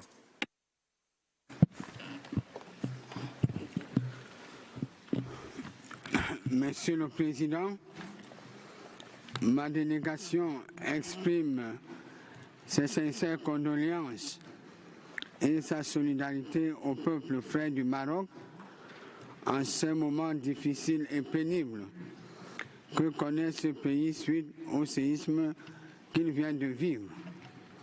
Monsieur le Président, je vous remercie pour l'occasion que vous m'offrez de pouvoir m'adresser à l'auguste Conseil ce jour. Je suis heureux de me retrouver dans cette mythique salle dans laquelle se construit au quotidien l'humanisme dans toutes ses dimensions, conformément à l'esprit de la Charte des Nations Unies. C'est aussi un réel privilège pour moi, à la veille du 75e anniversaire de la Déclaration universelle des droits de l'homme et à quelques mois du passage de mon pays à l'examen périodique universel, de pouvoir livrer à mon siège ici la vision du Cameroun sur les grandes problématiques contemporaines en rapport avec les droits de l'homme et la protection de la dignité humaine. Permettez-moi, Monsieur le Président du Conseil, Excellence, Monsieur l'ambassadeur Václav Valek, de vous réitérer les sincères félicitations de ma délégation pour l'excellente conduite de nos travaux depuis le début de l'année. Je voudrais vous rassurer une fois encore du soutien constant de la délégation du Cameroun au succès de votre mandat. Excellences, Mesdames et Messieurs, je voudrais spécialement rendre un hommage appuyé au haut-commissaire, M. Volker Turk, pour le travail remarquable que lui et ses équipes abattent dans l'accomplissement du mandat. Un mandat délicat qui leur est confié en dépit d'un contexte international particulièrement difficile. Je voudrais également, dans la suite de mon propos, renouveler l'engagement ferme et irréversible de son Excellence M. Paul Biya, chef de l'État, président de la République du Cameroun, en faveur de la préservation et de la promotion des droits humains en vue de la construction d'un monde fondé sur plus de justice, fondé également sur plus d'équité et respectueux de la diversité des cultures. Excellents Mesdames, Messieurs, notre Conseil a une mission noble, celle d'accompagner l'humanité à la réalisation de tous les droits fondamentaux de l'homme, tels que stipulés par la Déclaration universelle des droits de l'homme et bien d'autres textes pertinents, nationaux et internationaux. Il s'agit par conséquent d'une lourde responsabilité qui nous incombe, nous, les représentants des États, et de bien d'autres acteurs internationaux, d'examiner, d'évaluer, d'apprécier, de dénoncer, entre autres, les comportements des États et des divers sujets de droit. Je ne pense pas avoir la voix si forte pour dire que 77 ans après l'adoption de la Charte des Nations Unies et 60 ans après nos indépendances, l'humanité tout entière n'arrive toujours pas à consolider tous ses fondements, au premier rang desquels les droits de l'homme dans toutes ses dimensions, politiques, civiles, économiques, sociales et culturelles. En effet, ces dernières années, force est de reconnaître que ces fondements ont été confrontés à des menaces qui se sont multipliées et complexifiées. Je me réfère tout d'abord à la pandémie de la Covid-19, aux nombreux foyers de tension observés ça et là, ainsi qu'aux conséquences néfastes du réchauffement climatique. Excellences, Mesdames et Messieurs, mon pays, le Cameroun, salue le travail remarquable de l'ONU en matière de droits de l'homme et estime qu'il est néanmoins urgent de procéder aux réformes pertinentes du système international pour un multilatéralisme rénové et adapté aux défis de l'heure. À cet égard, nous pensons que le Comité des droits de l'homme s'affirme indubitablement comme le principal régulateur en matière d'alerte des défaillances observées dans la protection, la promotion et la garantie des droits de l'homme dans le monde. Le Cameroun, à l'instar des autres membres du Conseil, est conscient des nombreux défis auxquels est confronté le monde et œuvre de ce fait de concert avec les autres acteurs en vue de parvenir à l'épanouissement de l'homme. Au sommet de ces préoccupations figure en première place la quête permanente d'une paix et d'une sécurité durable pour notre planète. C'est pourquoi le Cameroun lance un appel à tous les pays à œuvrer en synergie à la matérialisation des 12 actions concrètes proposées dans le nouvel agenda pour la paix soumis par le secrétaire général des Nations Unies. Au plan national, la consolidation de l'état de droit et de la démocratie doit être notre priorité à tous. À ce sujet, il me plaît de réaffirmer l'attachement de mon pays à la dévolution du pouvoir par voie démocratique et au respect de l'ordre constitutionnel des États. Je voudrais par la même occasion saluer l'engagement du Haut Commissariat à l'assistance technique et au renforcement des capacités de nos États afin de nous accompagner dans l'instauration d'une véritable culture du respect des valeurs démocratiques et des droits de l'homme, gage de la paix, de la stabilité et du développement. C'est dans cet esprit que le Cameroun appuie la mission du Centre sous-régional des Nations Unies pour les droits de l'homme et la démocratie en Afrique centrale, dont le siège est à Yaoundé. Je m'en voudrais de ne pas relever au passage le satisfecit du chef de l'État du Cameroun qui a décidé d'offrir gracieusement de nouveaux locaux au Haut Commissariat plus adaptés aux besoins et aux ambitions du centre sous-régional. Pour ce qui est des crises sécuritaires majeures qui secoue notre planète en général et le continent africain en particulier, le Cameroun reste attaché au principe du règlement pacifique des différends en privilégiant la voie du dialogue et de la négociation, aussi bien sur le plan bilatéral que multilatéral. Il importe de relever que le défi de la paix, de la sécurité et du développement passe également par une politique commune et concertée de lutte contre la maladie. Tout à l'heure, j'ai parlé de la pandémie à Covid-19. Nous devons avoir une réponse globale. En cela, le Cameroun se réjouit et soutient le projet de traité en cours de préparation portant sur la prévention des pandémies, qui permettra aux pays du monde entier de renforcer les capacités nationales, régionales et mondiales, ainsi que la résilience face à de nouvelles ou à de futures pandémies.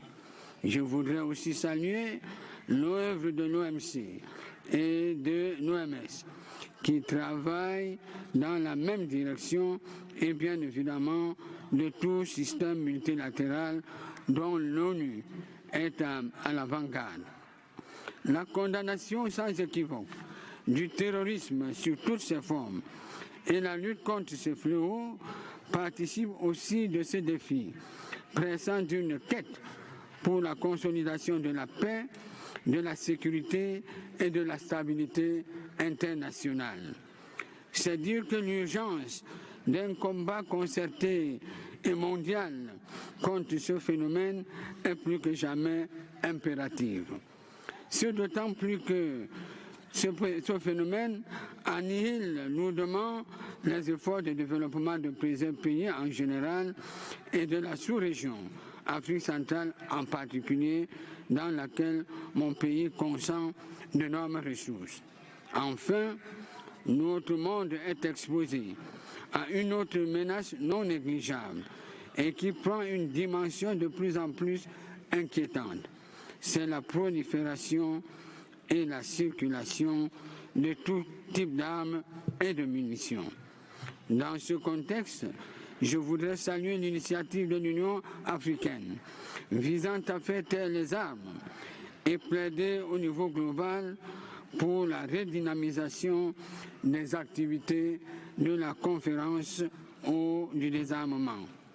Excellences, Mesdames et Messieurs, permettez-moi de réitérer à ce stade que notre mission principale reste la quête d'un avenir meilleur pour l'humanité, centrée sur l'avènement d'une société où le respect et la protection des droits de l'homme demeurent une réalité concrète.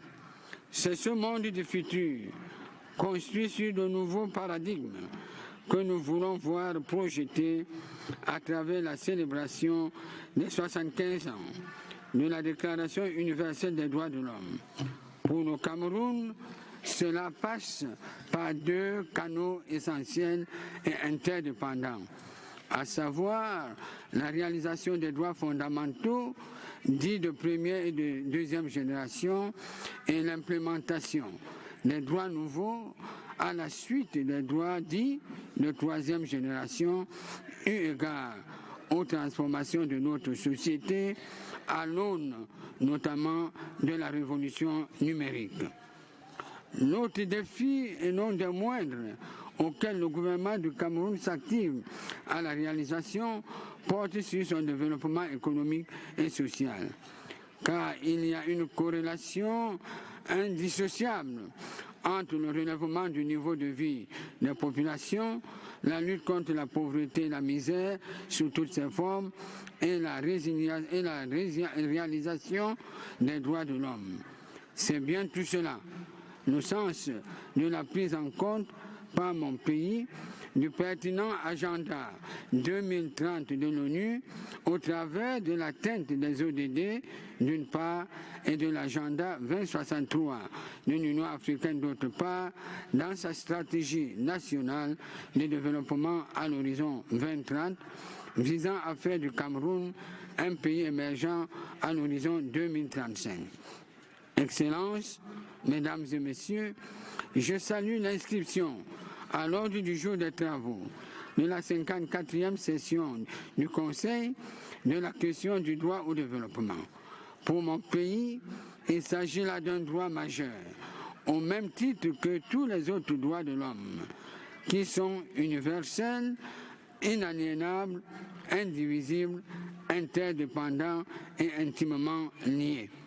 Un droit auquel tous nos pays ont souscrit et se sont engagés à en faire une réalité dans leur gouvernance socio-économique, aussi bien à travers la Déclaration du droit au développement de 1986, d'une part, que celle du millénaire pour le développement de septembre 2000, d'autre part.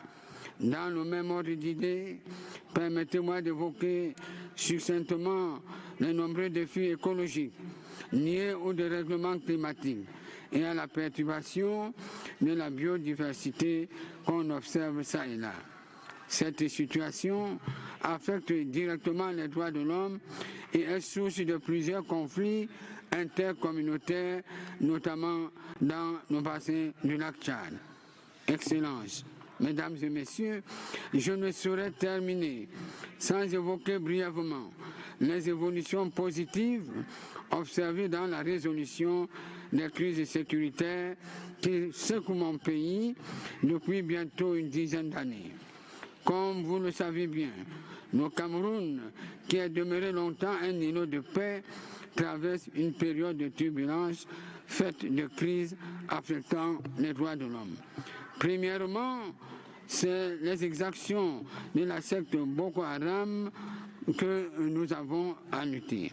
Grâce aux efforts et aux sacrifices internes, à l'action concertée des pays du bassin du lac Tchad et à l'assistance internationale, je peux affirmer haut et fort que la situation est aujourd'hui maîtrisée. Excellence, le haut-commissaire a dans son propos oral évoqué la situation sociopolitique dans les régions du nord-ouest et du sud-ouest du Cameroun. Je voudrais brièvement revenir sur son propos pour rappeler les contours de cette crise qui a été à plusieurs reprises présentée dans ce Conseil. D'emblée, je voudrais indiquer ici que la situation est sous contrôle et continue sa normalisation. Il y a lieu dans ces deux régions de souligner qu'il y a eu des velléités sécessionnistes qui ont complètement mué en des actes terroristes constitués d'enlèvement avec demande de rançon, d'assassinats ciblés, de règlement de comptes et de nombreux actes de brigandage. À titre d'illustration, la semaine dernière, des bandes terroristes ont froidement assassiné des populations civiles à Bouya, dans la région du sud-ouest, notamment des jeunes élèves, portant ainsi atteinte au droit à l'éducation, qui est un droit fondamental des droits de l'homme. Le gouvernement ne ménage aucun effort pour garantir l'exercice du droit à l'éducation et assurer la protection et la sécurité des personnes et des biens.